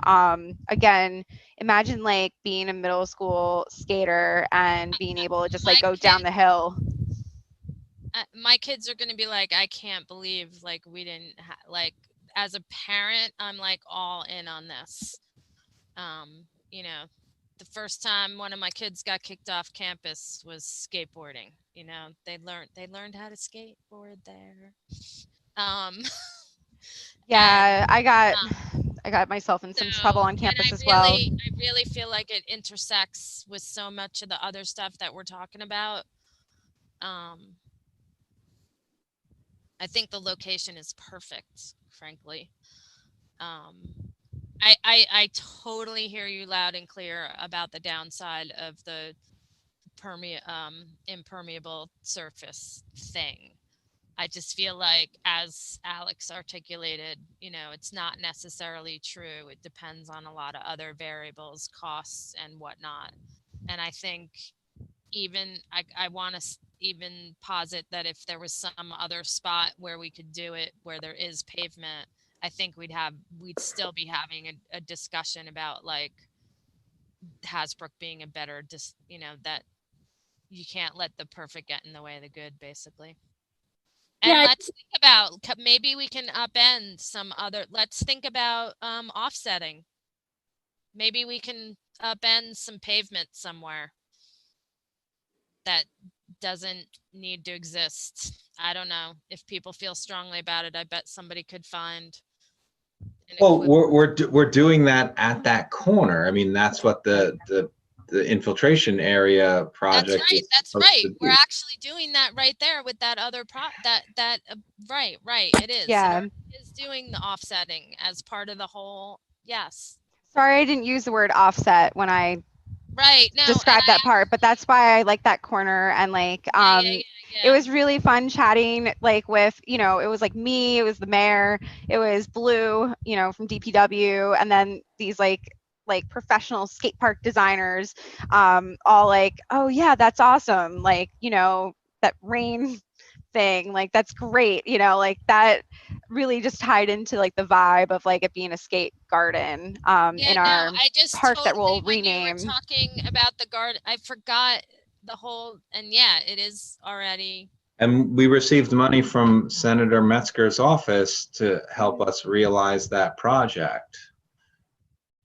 Yeah, that corner, just like having this all, this whole corner totally redone in this like, New Paltz like style. Like, I think it's really exciting. We were reimagining before it was cool. Well, we applied for a grant and we did not receive an award. And it was great that the senator, was able to provide us with some funds for that project that we applied for. So, we will be able to offset or improve some of the way stormwater is handled at that exact location. And the design of the park can integrate with this rain garden area. Like that's what we discussed when we met on site is, whatever is built there, we should be mindful of the improvements we're going to try to make to that corner. Any other questions? I think it's a great idea. Thank you. I'm so excited. Be curious if there's some, technology, a pervious surface for skating on. Maybe in the future hempcrete, but it really hasn't picked up, much. Yeah, I'm sure the price point is. Yeah. Well, that's the thing is like, I know there's some municipalities in the area have been trying to even go hempcrete, just for other, normally concrete areas, and it's too expensive right now. But I see that being in the future, but we won't have to deal with that, because the thing about a concrete skate park, when it's done right, and you're not trying to build on some like weird old surface, and you're just kind of starting from scratch, and you have pros that have made some of the best skate parks in the world who happen to be locals that like love New Paltz, like doing the molds and pouring the concrete, like it's gonna last. Cool. So what do we need to do? Like, should I motion or something? Yeah. What's your motion? Like motion to accept the proposal presented by Place to Ride with a total cost of $7,000 for the design plan for the skate garden project. Yeah, with funds coming from the village. Funds coming from the village recreation fee. I second your motion. Thank you. Ari, did you get that very weird motion? That was great. You said it slow enough that I could type it all, and it was well worded. I love it. I used to be you, so I feel you.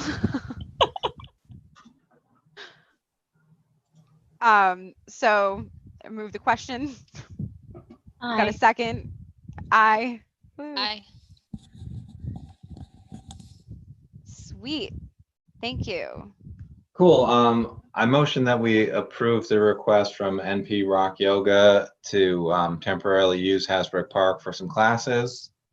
Second. All in favor? Aye. And then, So hold on, Tim, hold on. So they didn't actually submit like a form, and Alberta was asking me about what the process should be, and I told her that that people in general should submit forms as usual. We'll still have insurance, but if you guys want it to be free, then you need to make a motion on that. That park use is free for businesses who are hosting classes or something along those lines. Okay, that's my motion. All right, cool.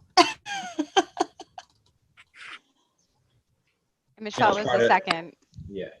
So we're encouraging other businesses, that are not allowed to do, provide fitness offerings indoor right now because of the, the COVID crisis. That we're just trying to come up with a creative way to accommodate those businesses and then to accommodate community members to participate. So that's if there's any place for people to roller skate, there's a team that I'm on that cannot practice indoors and is having a hard time skating on a lot of our streets. Just throwing that out there too. What, you need more a smoother surface? Yeah. Well, there's We need, like, a we're bot. we're going to be doing a lot of repaving of different village streets. I circulated a list recently. We're trying to tie those in with different sewer projects and water projects and just some of the roads that really need some improvement. So that should be happening soon. Thank you. Okay, so all in favor of Ariana's motion? Aye. Aye. I motion that we move bills and claims. Second. All in favor? Aye. Do we have liaison updates from the PB or ZBA? CBA didn't meet. We didn't have anything. Planning board met last night. We're in need of a chair and some members. So if anybody wants to become involved in the community, planning board's a good start. There was quite a bit of discussion on the new project at Broadhead and 32 North Chestnut, where a 3-story residential building is going to go up where the old Napa building was many years ago.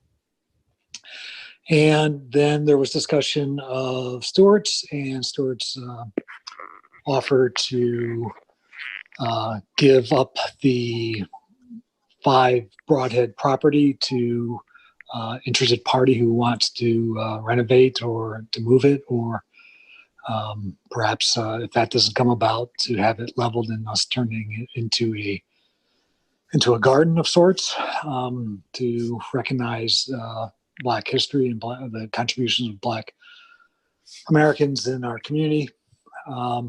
The holdback in their discussion was that Stewart's is asking for a delay, for not to be delayed for their certificate of occupancy, in case they need that, in case that pushes back the traffic light in that corner. So they debated that for a bit, and they want to vote on it at the next meeting. Got it. Okay. Thanks. And then I motion that we appoint Nicole, Ariana, and Heather for 1-year appointments as deputy village clerks. Second. All in favor? Aye.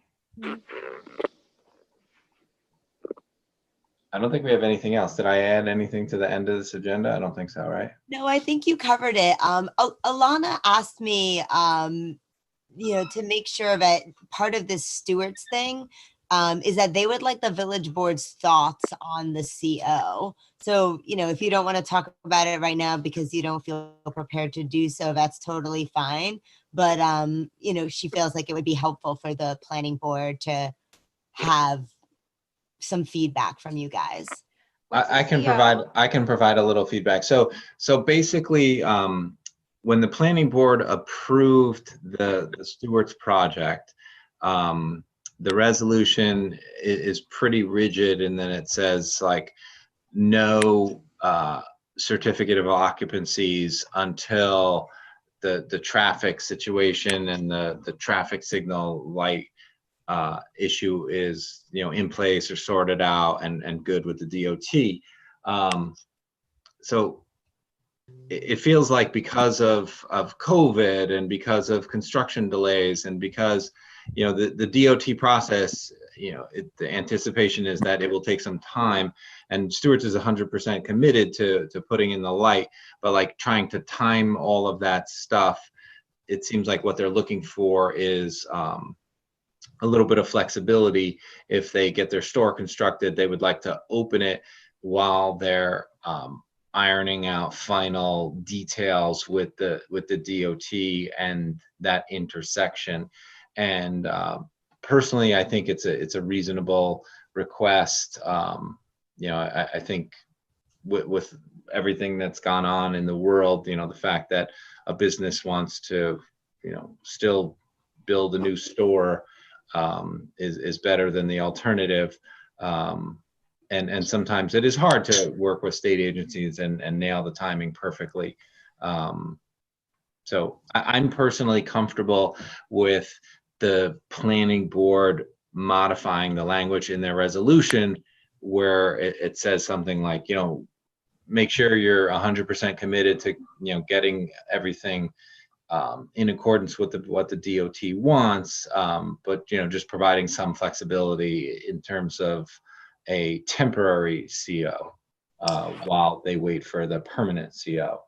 Sure. And Tim, maybe you've heard this, I don't know, but important thing that Chuck Marshall brought up at the meeting last night was the roadway work would be done. He's just looking for more time to get the traffic light installed, saying it might take him another 5 to 6 months beyond the end of the year when they're planning to open. Yep, I don't know if you heard that. Yeah, that was my understanding of why they would want this flexibility. Yeah, it's just about the traffic light. It's not about the roadway work. Yep. Primarily about it seems like it's the hardware for the traffic light and, getting all of that handled. Yeah, it's actually even more simple than that. It's the pole itself, I guess. Yeah. They're hard to come by and expensive, and there's a backlog of orders, so it's hard to get the material into the country, I guess.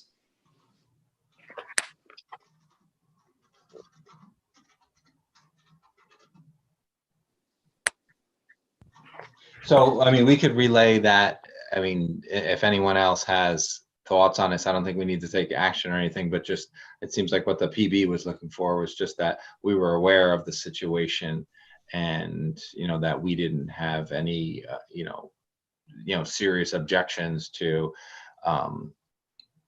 if the PB decides to go ahead and update that resolution.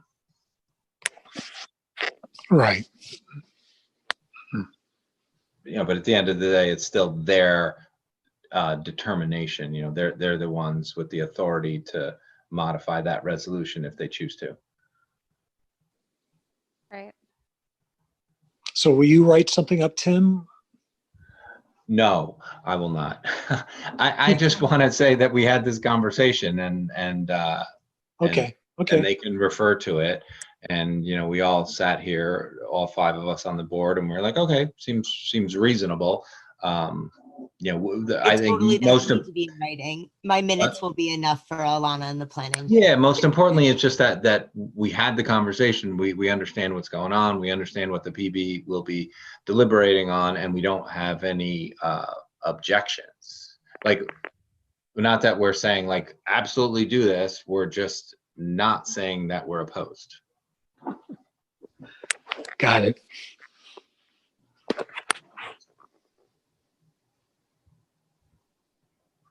Just because I feel strongly that it's important that it remains a PB decision.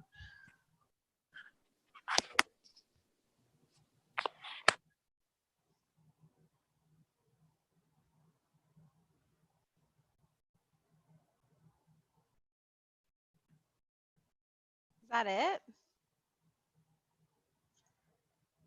I think That's it. Dinner time.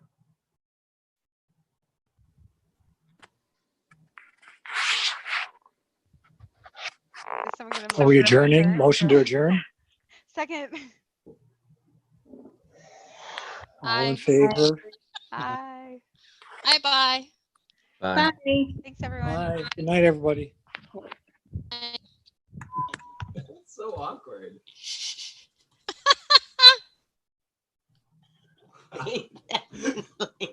Just heard you say that.